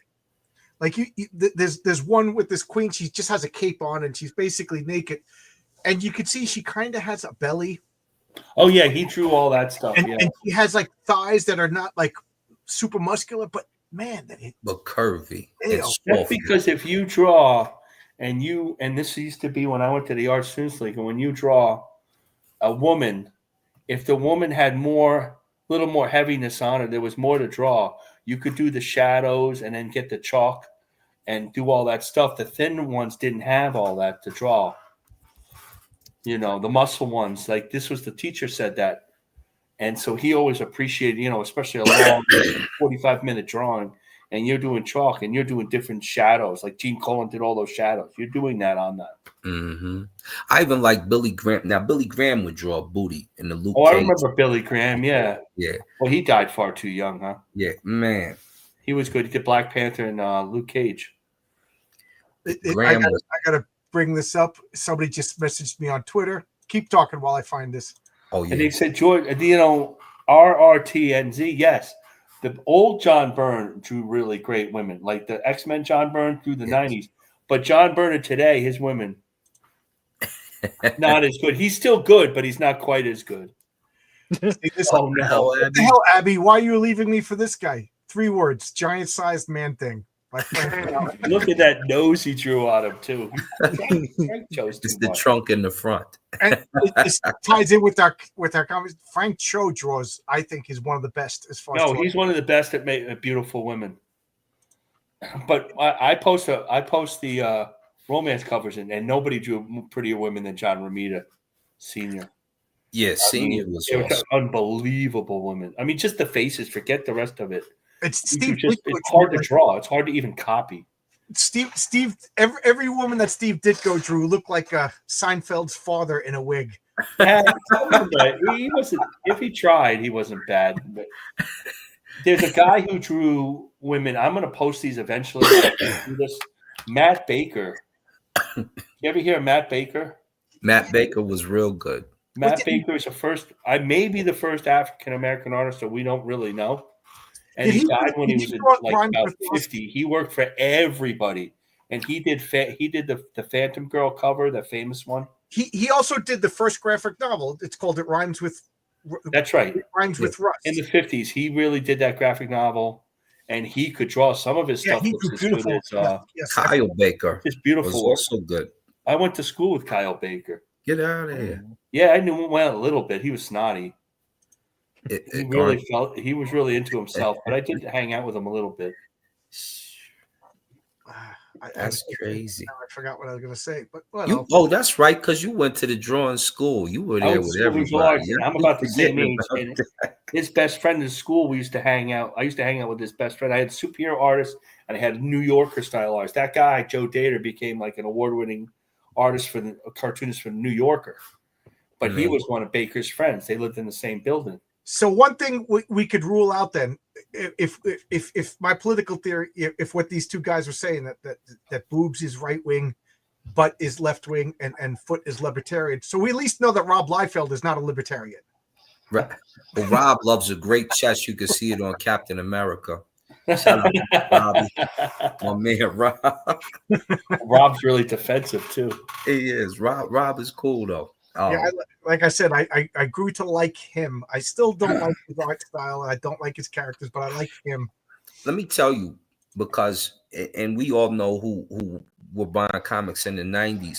When he did Long Shot and Shatterstar, those were like must-have books for the art style and the worlds that they were in. I think his issue was his issue was the Captain America chest. There it is. That's the problem. As soon as he drew Captain America's chest like that, everybody was looking. So the oddest thing I changed Thor's costume. Remember when he changed Thor's costume? Everybody had a problem with those things, and once they had a problem with those things, Jim Lee and what's my favorite? Mark Silvestri. Not Silvestri. He was good, Wilson, but Spawn's artist. I don't know why. Todd.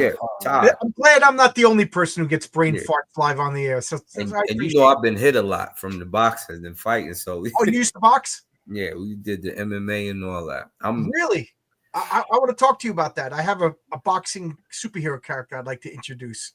When we talk about adrenaline, we'll definitely, we can definitely do that too, because he's based off of people that I was supposed to fight and that some of my students fought. He's based off of Matt Hughes and Jens Pulver, who lost to my students Dwayne Bang Ludwig and Nate Markar. And you probably see me at the UFC corner, Anthony Rumble Johnson, when he knocked out Todd. Shout out to you, Todd.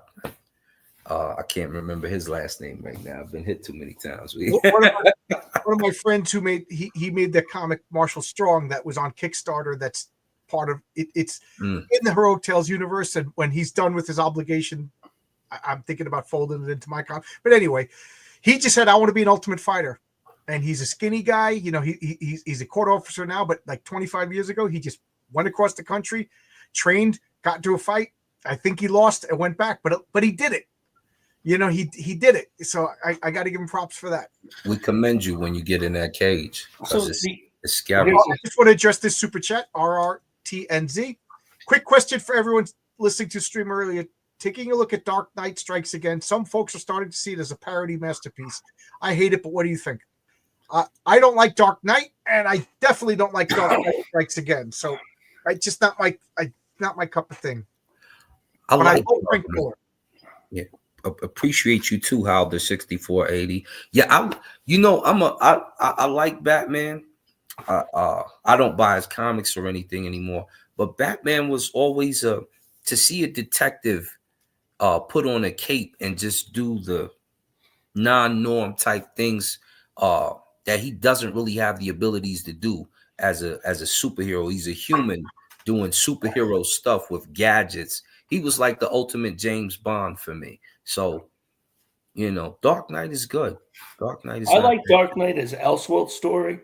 The fact that ruins it is what ruins it is as a story. It's fine. It does some of the politics and it doesn't age well. Like I don't like how Superman was treated. I don't like Yeah, how Ronald Reagan was my biggest treated. criticism. But the fact that they kind of use that as the springboard to make Batman a psycho isn't really what I mean. Even in how he ended up in Kingdom Come, right? Like it's just like really like a harsh guy, and that's not like the James Bond Batman wasn't like that, I like that Neil Adams, Jim Aparo Batman. I miss that character with the I always break oval Batman up into 4 eras. Golden Age, which I like, Silver Age, which I don't like.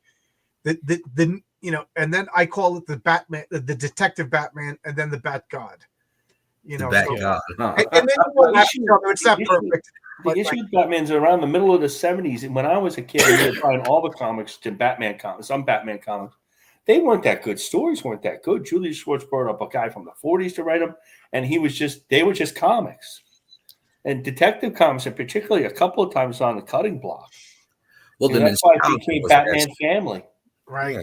So like pick it up because now of it's like, you never thought he would be a movie. I remember when. Oh, go ahead, Adrian. I was gonna say, even with the Adam West show, you were like, bam, pow, you know what I'm saying? And it was exciting to watch as a child, but I never seen a franchise in some of the heroes that they projected. We thought Captain America movie was astounding as children, just to turn around and watch it now and see how horrible how easily fascinated you were just to see your hero do something on screen. Back then we had Lou Ferrigno as the Hulk, and that was the height of superhero movies, and we loved it. Yes, loved it. That's true. And I still love Adam West as Batman. It's not the Batman I want to read about, but it's a part of American history. It's a part of comic book history, and it's charming if you accept it for what it is. It was on twice a week. Yes, it was. They said, it lasted this many years. It was on twice a week. Bill Bixby. I remember when they announced the Tim Burton Batman. I was working for the phone company, and everybody was like, "Oh, this is going to be hysterical. This is and Michael Keaton, that's Mr. Mop." So like the buzz before the movie came out was that it was going to be a goofy comedy. Tim Burton wasn't really a household name yet, and Michael Keaton was going to be Batman. This is the guy who was Mr. Mom. He was in Night Shift. This was going to be a Night Shift. Nobody, when I told them it was going to be dark and scary, they were like, "No way!" And I remember not liking it. I remember just, I just stood up and I was like, "This was just bat cheese." That was my. Now I love Batman, but I'm gonna tell you how deep that Batman movie went. When the movie first comes out, they're selling these glasses that got bat. You remember those? Yeah. And then they have these really. So we set a trend in the hood. There's these long T-shirts that they had. So we would wear the long Batman T-shirt that would come down to your knee, and some blue jeans and some black Shacks or some black shoes, and that was all looking. As soon as that movie came out, we had like the whole neighborhood doing that for a long time, and it's because Michael Keaton, to me, still the best Batman. He put the nostalgia in the role that we were looking for. Prince did the score for the movie, so we were just removed from Purple Rain when it came out. Wasn't that far, and it was the ultimate superhero movie. It was really and Jack Nicholson lent gravitas too. He was the best villain in the game, played by the best actor in the game at the time. So the only thing that we thought might miss was Michael Keaton, because we're like, how can this comedy dude right play Batman? And then he made a better Vulture too. So I gotta say, when that scene in I forget the name of the Spider-Man movie, Homecoming. all of a sudden when you see his eyes starting to realize who Peter Parker is, that was terrifying. There's a little known Michael Keaton movie called Pacific Heights, where Michael Keaton, Matthew Modine, and why can't I remember the woman in the movie? But they buy their dream house in San Francisco, they fix it up, and they get a tenant. Who's the tenant? Michael Keaton. Now, what does Michael Keaton do? I watched that. I saw that. He goes around and he rents apartments, and he just becomes a menace. He gives you the 1 month deposit, the 1 month, first rent, so you get 2 months pay in cash, and then he never pays again. And then when you try to throw him out, he sets it up so that you want to beat him up, so he sues you and takes your home. Pacific Heights. He is. I saw that movie. Yeah, I remember that. It's Nicole Kidman. Oh my! He is such a scary actor. Tim Burton knows his horror. So yeah, I love Tim Burton cartoon movies like Coraline and Nightmare Before Christmas. I love it. But my favorite Tim, I like Real Big Fish, and I like Ed Wood, just because I like the subject matter. But other than that, I don't really like Tim Burton. I don't like his movies. I'm the only person that doesn't like the Tim Burton Batman movies. I thought Michael Keaton didn't play Batman. I thought Jack Nicholson just phoned it in. I thought the Prince score was just Bat Dance. It was just it was uninspired in what you expect, and I don't know. Jack Nicholson just was no. I don't know. It wasn't. It was. John has a really long box. If you you gotta check a lot of marks. Well, please, but I give it the credit for pulling Batman out of the campy bow bang biz. You know what I mean? And made Batman the popular. So it gets credit for that, and it probably saved DC because everybody got interested in Batman after that. But to me, there hasn't been a live action Batman movie yet. That's Batman. Batman '89 is one of the only movies that drove comic sales. Right. Even the Avengers, because Marvel messed it up by not having the real Avengers in the Avengers comics. I'll never understand. They kind of messed it up. But basically, a movie usually, and even the retail I was at, unless it was Batman, didn't really drive comic sales. Right. When I went to go see, I saw it in the Hamptons. What was it, 89? I think the first Batman movie. 89, yeah.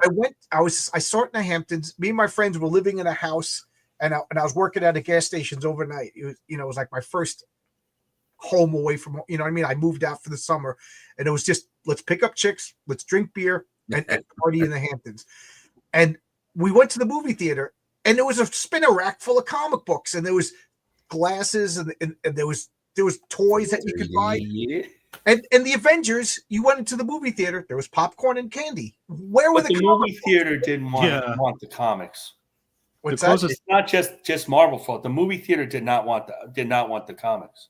They did not accept them. Really? Mm-hmm. For the Avengers? Mm-hmm.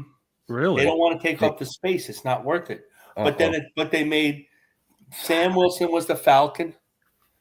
Thor was a woman, Jane Foster. Right.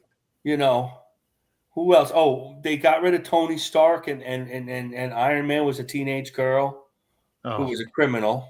Right. So nobody went in. They'd go into the comic stores looking for the Avengers, and they could maybe get a reprint book. Right. But new issues they weren't getting. I don't know why Marvel did that. Because my friend at the comic store, every week a family would go in to get comics. Oh, we just saw the movie.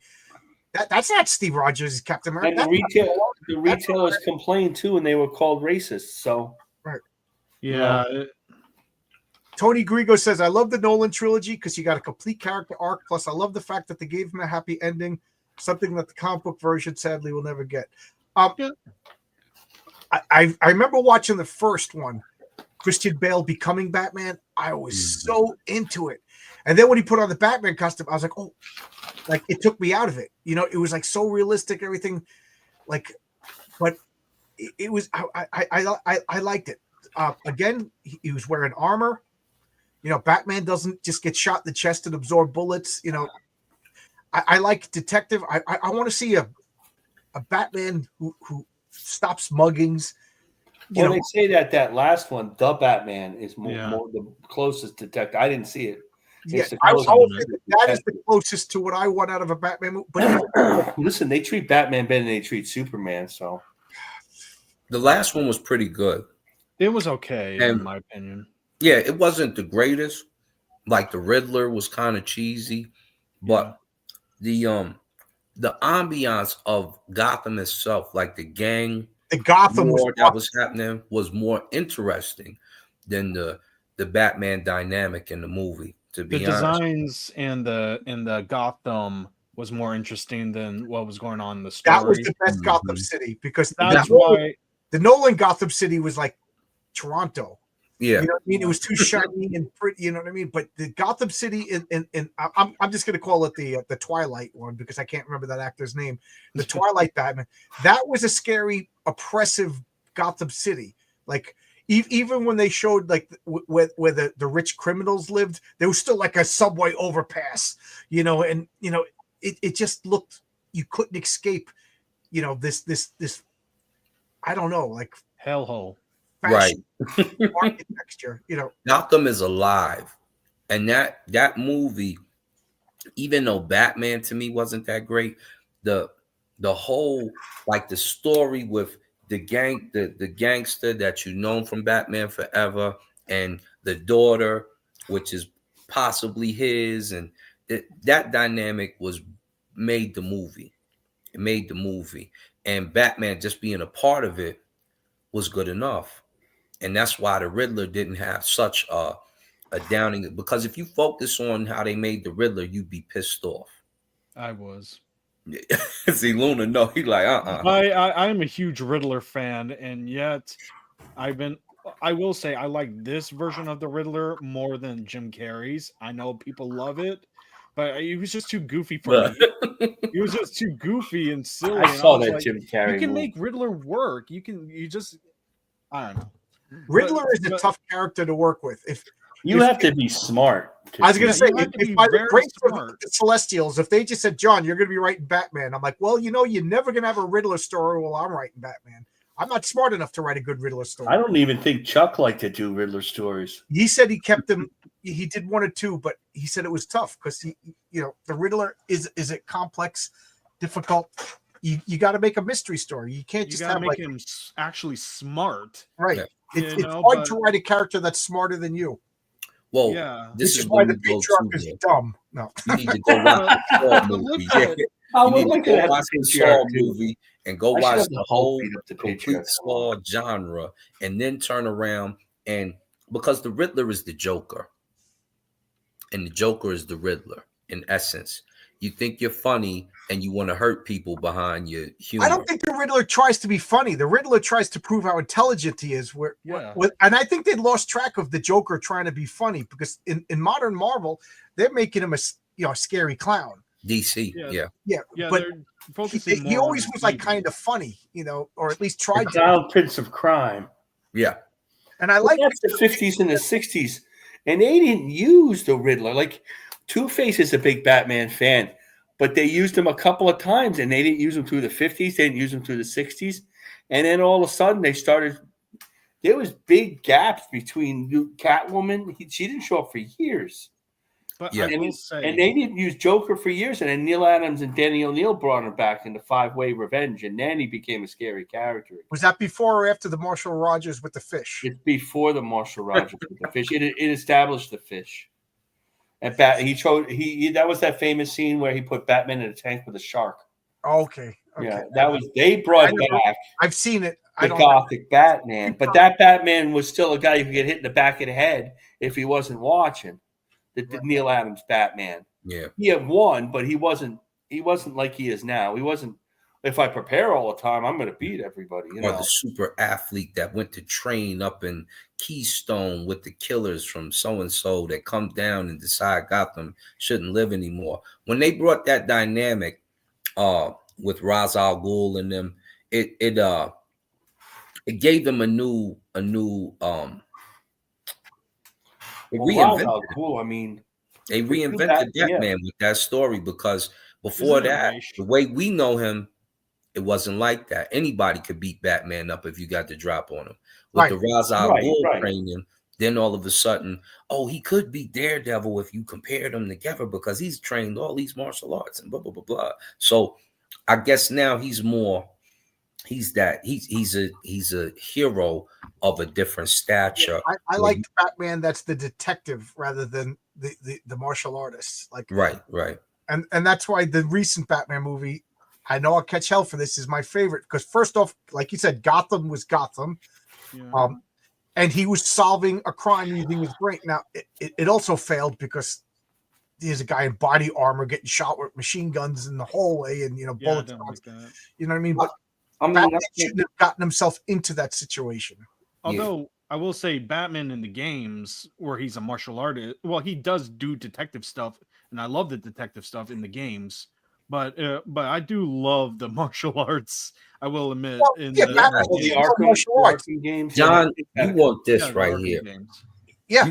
You want your old Batman back, yo. I know you want this right here. I watched that Dick Tracy movie. Yeah. That Dick Tracy movie was good to us too, but it didn't age well. But Batman, I liked it. I saw that movie theaters. I thought it was a good movie. So did I. Just wish Madonna wasn't in it. I saw The Shadow in the movie theaters too. Me too. I didn't particularly like it. I saw all of them. I saw The Phantom. My wife was a Madonna fan at that time, so it wasn't that bad to go. we all were at that time. We just liked. She saw Madonna. She saw Madonna before she's Madonna down in Greenwich Village. You felt like a virgin watching it. Adrian, have you ever read Miss Tree? Oh, I read Miss Tree. I haven't read Miss Tree. You got Miss me. Tree is written by why can't I Max Allan Collins. Max Allan Collins and Terry Beatty. who did Dick Tracy for a while too, and she's Michael Friday is her name, and they never said it, but they said it in interviews, but they never said it in the comics. She's the daughter of Detective Friday from Joe Friday. That's right. Joe Friday from what was the name of that show? Detective Squad. No, that was Max. Get smart. It took place in L.A. and Colonel Potter was in it too. Yeah, he was but it was. I used to watch that. I like that show. Story, please. Yeah. Police Story was Angie Dickinson. Oh man, but that's gonna drive me nuts. But Joe Friday, I'll figure it out. Deadpan delivery. Okay, let's go. Okay, and so her name was Michael, and she married a detective named Michael, and then he gets killed in the very first issue. Dragnet. Now she's raising her dead ex-husband's kid. So here's a woman, she's saddled with the kid that can't stand her. She's a detective, and she has this really bizarre hairstyle that they reference in the comics. Like, what's with your hair? It's. She had that pulled back bangs. Yeah, it was really intense and violent, and a lot of them. Right. They were published by Renegade Press, often one color. It's a one color book. And 1 week it would be blue. And 1 she's week a private would be green. investigator, and she uses her brain to solve crimes. She kills a few people, and that becomes a story where she goes to court. She's brutal too. She just kills somebody, and the next issue, she got shot, and she was like chasing people, and she's fallen down because she got shot 6 issues earlier. She's like, it was a really good series. I used to buy all those mystery series back in the 80s. They used to publish more style comics than they do now. Even in the indies don't do this because my wife used to like mystery shows. So I said, well, if I'm into comics, I'm going to try to find comics she's going to like. She's not going to like Spider-Man. So I used to get Ms. Tree, Somerset Holmes. Next week is Spawn vs. Ghost Rider. The Eclipse books, DNA, and not DNA agents, but the offshoot of DNA agents. Crossfire, which started as a superhero book, became a mystery book. Crossfire, is that the one where they just assembled the team for the issue? And No, it was just Crossfire was just one guy, and he basically was a mystery book. And eventually it was a Mark Evany or Dan Spiegel book. And all these 80s books would come out.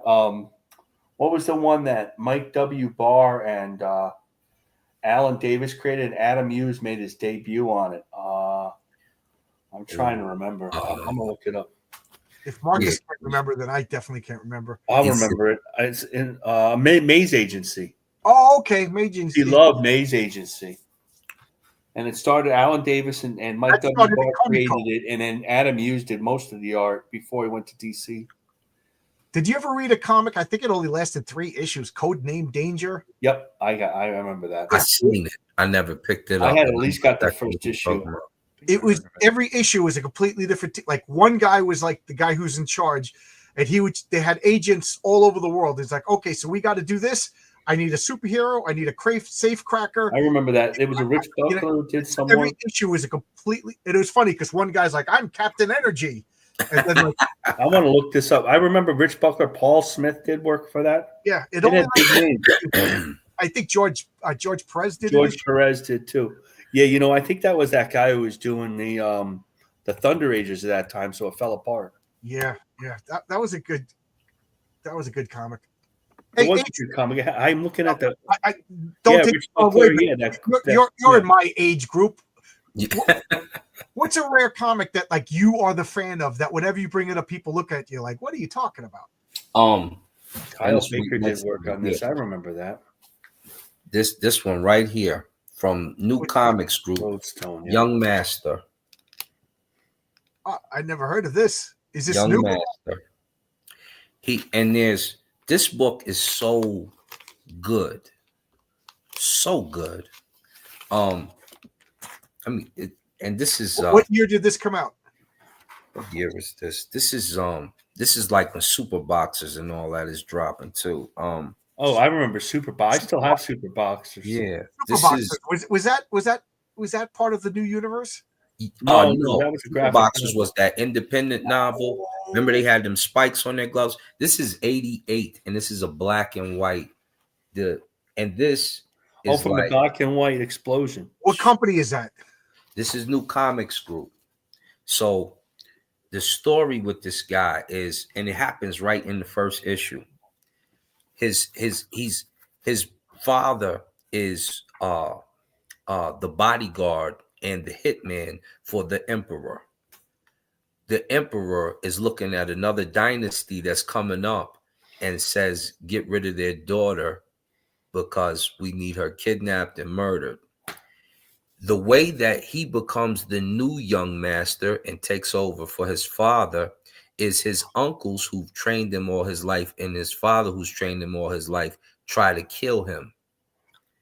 And so he has to kill them in order to become who he's This is a Japanese historical fiction book? Yes. Is And, it well, magic? he kills them in the first book. It starts like that. Really? Wow. Then he gets on the mission to go get this girl who he eventually kidnaps, who's blind. And when he gets a hold of her, he's not going to kill her. The emperor is coming to get them, and he ends up having to deal with the army in different ways by hiding and stuff.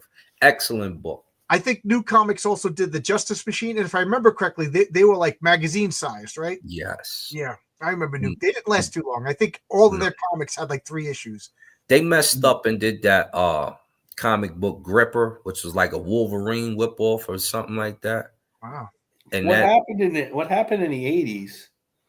The 80s, everybody thought they were going to be the Teenage Mutant Ninja Turtles, which started the black and white explosion. Yes. So, like, if you watch old comics, cartoonists kayfabe, they talk a lot about it. Everybody thought they were going to make money, and everybody could squeeze out about 3 issues, and that was about it. Because comics is hard. It's hard to publish a comic, as you guys know. Yep. Yeah, I've been trying to do one for like over 15 years. Oh, Luna. What you need help with, Luna? What's the deal?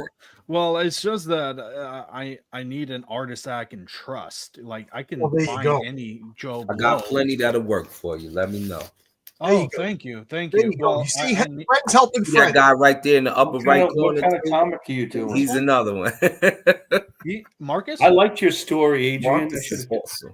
Yeah, Marcus is a comic artist for hire. Marcus, we're gonna get. Oh, really? My mom said she can get the money.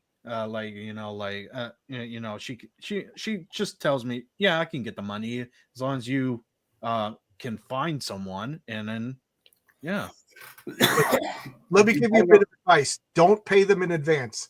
unless it's Marcus. Marcus, Yeah, you pay him by the page, right? pay him So by the page. But she Everybody always I wonders. know that hires an artist, the first people, oh yeah, man, I think you this is gonna be great. You sound good, and they give them 10-page advance, and they never hear from them again. disappear. Oh yeah, So yeah, but I've heard that story, but that's not something I would ever do to no, anybody. the thing Marcus, that my mom Marcus doesn't was actually understand. freaked out when I did a paid him. cover for Ashley Land DM me again, John, for work.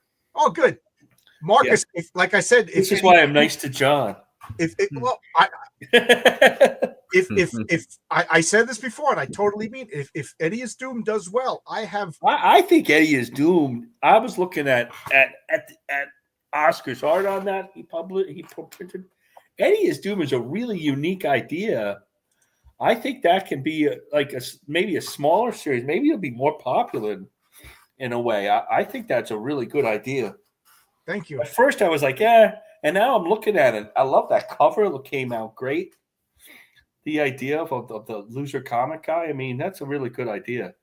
That sounds good. If that does well, I'm gonna do a spinoff, and because we created 10 superheroes to populate this fictional comic company called Top Comics. Top Comics isn't doing as good as Premier Comics, so they hired a new editor-in-chief, and they're having the Doomed Earth, which is the Crisis on Infinite. So they're getting rid of the Silver Age and the Golden Age, and poor Eddie can't deal with the fact that his childhood is being destroyed. So we have Silver Age versions and Golden Age versions of all these characters, and they were just throwaways because the story was about Eddie. But Oscar designed them so well. Oh my God, Oscar did such a great job. Boy, he gets it. That I have to expand the story. So I had like a 20-page script. This is going to be like 40, 50 pages. You know, so you need like 2 comics. You need like 3 books. Well, it's a one shot. But here's the first page that's unlettered. I got to share this. The way the crowdfunding works is that it doesn't have to come out. Nobody expects it to come out like every month. Right. Mm-hmm. So this is only one shot. When you get it, it's done. But if it does well, we'll do. I want to do Top Comics Golden Age, then Top Comics Silver Age. And I think there's a one shot, particularly, especially in a crowdfunding situation. But look at that first page. That's glorious. It's fantastic. Yeah, that looks glorious. Now he's doing everything, right? Except for the lettering. Oscar is doing all the coloring, and Oscar's doing all the superhero stuff. Tonic Mole. Right, I have a Tonic Mole. Right, I forgot. All the real stuff. Oh, I can't wait to see Tonic Mole. And then Bill Williams is going to be doing the lettering. Because I got my guys. You know what I mean? He's a top letterer. Yeah. So if that does well, like I'll ask Renzo to do, an 8-page story of one of the characters. Brian Bowell wants to do one with Big Brother. That was the eyeball character that he wants to do a story. In 8 pages, it doesn't wear anybody out. It's DC Miller wants Bikini Girl. I don't know his stuff. We have to get him on. He should come on. Come on the studio, and we're going to draw tomorrow at 7 p.m. We're drawing the Patriarch on the studio. I don't know what I'm going to do because I drew the Patriarch already. Maybe I'll have him get beat up by a pink-haired land whale. I'm not sure. Adrian, I'm gonna ask you advice when I write the script because I'm setting a story in the 40s. It's going to be set in a gym, and I don't want to tell anything about the name but he's going to be a boxing super. So what he's a guy who paid for college by boxing. Now he's a scientist. Oh, I like that. I like boxing. And he's hired, so it's in the 40s, Raging Bull kind of, so now he's going back to the gym. Now he's a scientist. He's an accomplished scientist. So he's kind of going to be like a Tom Strong, a big, muscular guy who can still kick ass, but he's a scientist now. And when he goes back to the gym, there's going to be the mob is going there to get money. Yeah, they're going to send an electrical-based villain to. And now, one of the things he's going to one of the guys goes, "Get out of here!" Goes to spray with the hose. He's going to be like, "Don't!" And he jumps into the ring because everybody's because of the water, and then. The electrical. So now he's going to put on boxing gloves so he can makes him. And now people like, yeah, the press will take pictures of him, and now he's going to be a boxing scientific superhero. And I do not want to tell the name because somebody's going to steal his name, and he's going to found the golden age superhero team in my world. So I'll show you. Luna, you should watch you should come on and we all draw. We're gonna draw the patriarch. You should come and watch. Maybe a couple of guys. Omar, I don't know what Omar glitch is doing. I know he has the glitch, but I don't know if he's for it. Don draws is always for hire. He's finishing stuff up now. Don's What's talented. this event called? Don's really good, and So Luna, tomorrow and at Buck 7 Bacon o'clock is really Eastern good, Standard Time. and you should come and watch us and see if you like those guys. And you can always DM any of us and ask. Like on X. He's going to be on YouTube. Well, how do I DM them? Like Okay, on On YouTube? X, DM him on X. Yeah. Okay, X. Well, So go in what the is chat this- and say, and then we'll call you out. What Luna, is you follow me on Twitter, right? I think. Oh, a second. Where's my? Oh, here it is. So make sure you follow me on Twitter. When next time Don puts up the link for the studio, I will. You I'll can at come you. in too. We want people to come in and talk to us. John will be there, whether The you're in the studio. chat or live like you are now. You could watch us draw. Well, you really watch me do this because I'm not set up, and then I show. Oh, this is what I'm working on. Look, Like, yes, what we Mark's did with home. Relentless Look at Mark's work, Luna. Which I love this, and he's going to want to make a trading card out of it if I ever get to ink it. I've been super busy this week. Luna, right here. This is the studio. This is where they're going to be tomorrow. It's a bunch of artists. They're And all then for there's a hire. lot of artists in By the dawn, right? Yeah. Okay. And Adrian, there's a lot of artists around in this space that almost everybody wants to do comics. Almost everybody's an artist, it seems. So there's somebody, whether it's me, whether it's Omar Glitch, whether it's anybody. Adrian, Haldir draws. It does a great job drawing. See, I'll be over there. I didn't know that. How Yeah. dare some of your art. Haldir draws. I'll be over there to. Oh, go ahead. Do you I'm draw, sorry. Adrian? I'm not as good anymore. He's a writer. I read one of his stuff. He's good. Really is your X that's a or deep Twitter story. I account? was thinking I about that. drew an eye the other day. That's good. I need to brush up real heavy. I'm just not. I used to be nice, and I'm not nice no more. I can't So, draw, man. I'm upset at myself because when I say I was nice, and I'm not no more. But Luna, I remember last time we talked, you said you were going to start like document how you do. How you doing? What you keeping it up? On my drawing? Yeah. Yeah. Well, I started last week my first episode of like Zero to Hero, which is about me, a beginner artist, trying to show that anyone can learn how to draw. I think as that's long a as great idea. Yeah, and this is what I drew. I like that drew series. Yeah, one that's a time. good idea too. That is. I'm not saying I'm going to draw my own comic. Maybe not the first story, but eventually I do want to write my own. Well, it's going to take you 10,000 hours to get good, right? Yeah. Yeah, What, yeah. what do you drew? So this is what I drew on one panel. What was the show called? It was with. Do you know Jason from Unhinged? Yes. This is what I drew from the book. How to Draw Comics the Marvel Way. And I drew Daredevil's torso and Vision's head. Oh, Okay. not Yeah, bad that's at not all. bad. that's better than I expected. Good for you, man.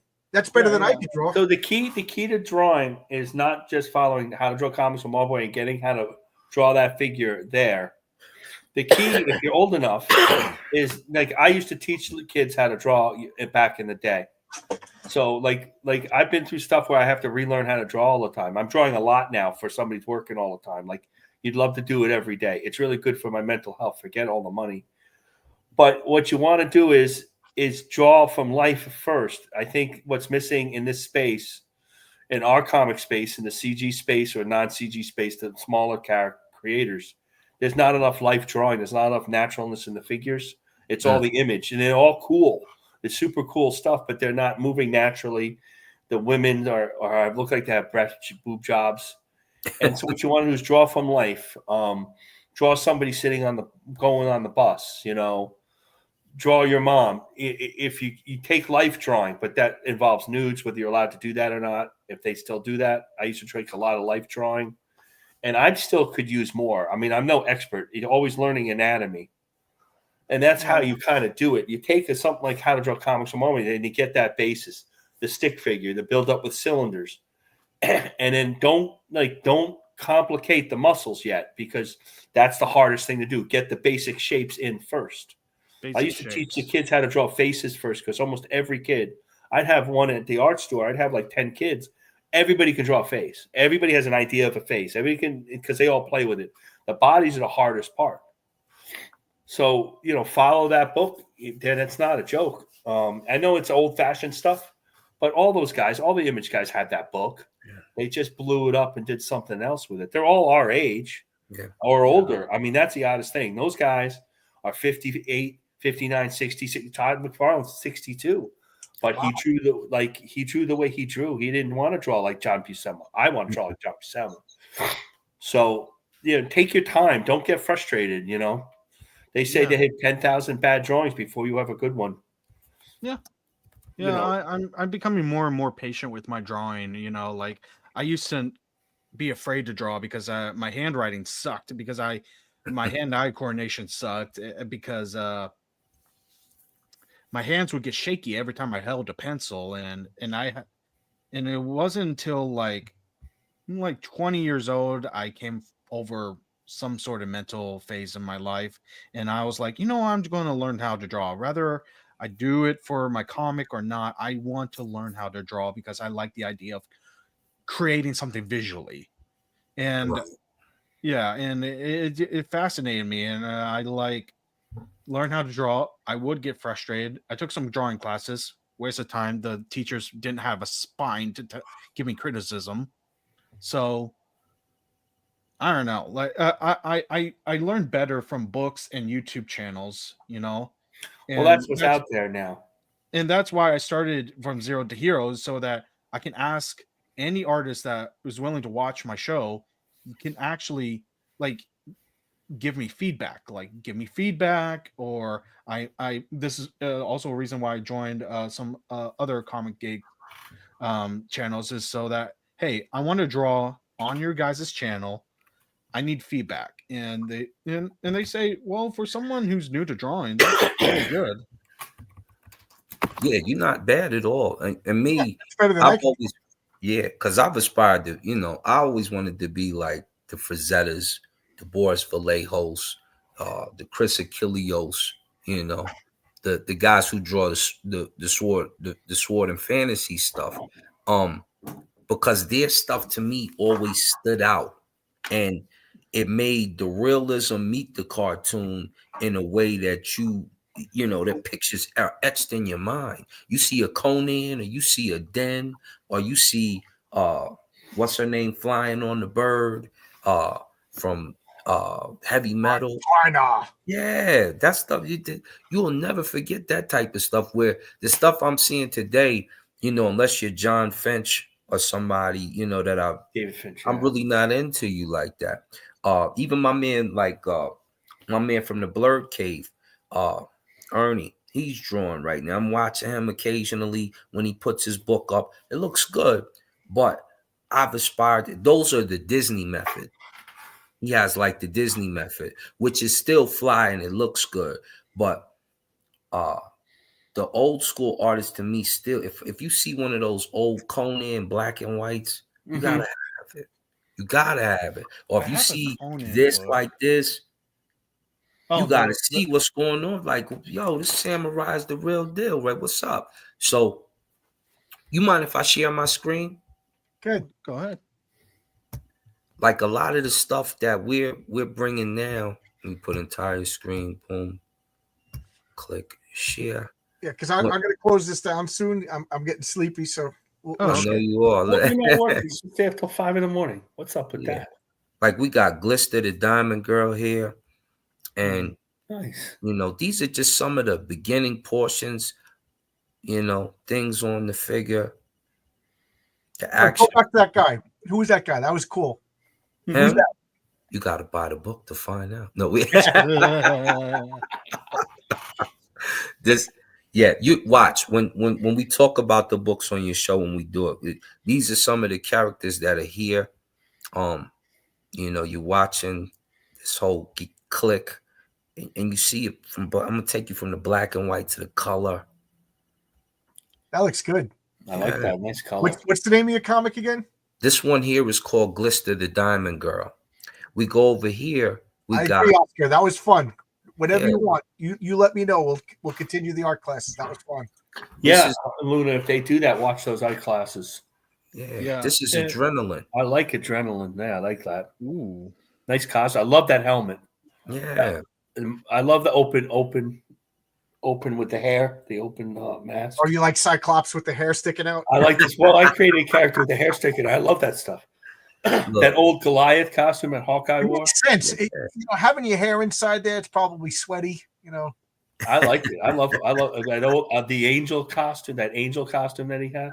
Yeah, that's a great costume. And we're gonna get to some, you know what I'm saying? I like that panel, that one there. This is I think I sent this one to you, didn't you? Did I have it? I have it saved. Okay. So you get to see it from there all the way to book 5, which is it's still in the black and white stages. But we getting this will be colored here soon. There's just a lot going. Your artist doesn't stay away from black and shadow, light and shadow. Not at all. And then so my many artists today stay away because they know it's going to be colored. See, my colorist comes in after he sees all the shadows, and then he does his thing, and then my graphic artist comes in, and they'll make it feel like this could happen, or like it's an anime. Right. And so you get, you're getting stuff that, we're not going to show the whole book, but sometimes when I see black and white art, I'm like, oh man, they're gonna color this and ruin it. Right. Sometimes it just looks so good in black and white. Sometimes, yeah, I agree. It is ruined in some way. But there are people who don't want to read black and white comics, which is unfortunate. Yeah. And they're still classic. I have a private eye story that I wanted. You know how Hero Tales is broken up into 2. I have a private eye story that I picture it in black and white. So like you see it a certain way, yeah. Like, would that bother people if I just had half a black and white comic? I think that if you had a backup story that's in black and white, that would be okay. Or just copy what you did and just sell it as black and white, and one version's as black and white and one as color. I don't know. I mean, you could see it in, you see this in color or you see it in black and white, and it just depends on what characters. Yeah. Luna, you see this? Maybe you could join Omaglitch after your stream. He does your stream on Wednesdays at 9 p.m. Central Time. Yeah. Omer will give you tips too. Omer's all into giving tips. Guys, I got to go to bed now. I'm struggling to stay awake. All right, John. So next week we'll do Spawn versus Ghost Rider, 2 Inferno characters, a lot of fire, a lot of violence, a lot of fun. And thanks a lot, guys. We kind of lost the plot. Hey, Matt, where are you, Matt? You said you were going to come and draw Swamp Thing, and Matt. I like it when we lose the plot. Yeah, that's part of the fun. When we have different people on, we talk about different things. I'm sorry if I went on too long about teaching drawing and stuff. No, that was fun. I needed that. I don't get to talk about that much. Yeah, I enjoy it. I'm about to take your class too. I'm sorry. I went on too long talking about cults. All right, see you guys. All right, take it easy, John. Thanks again. Bye-bye.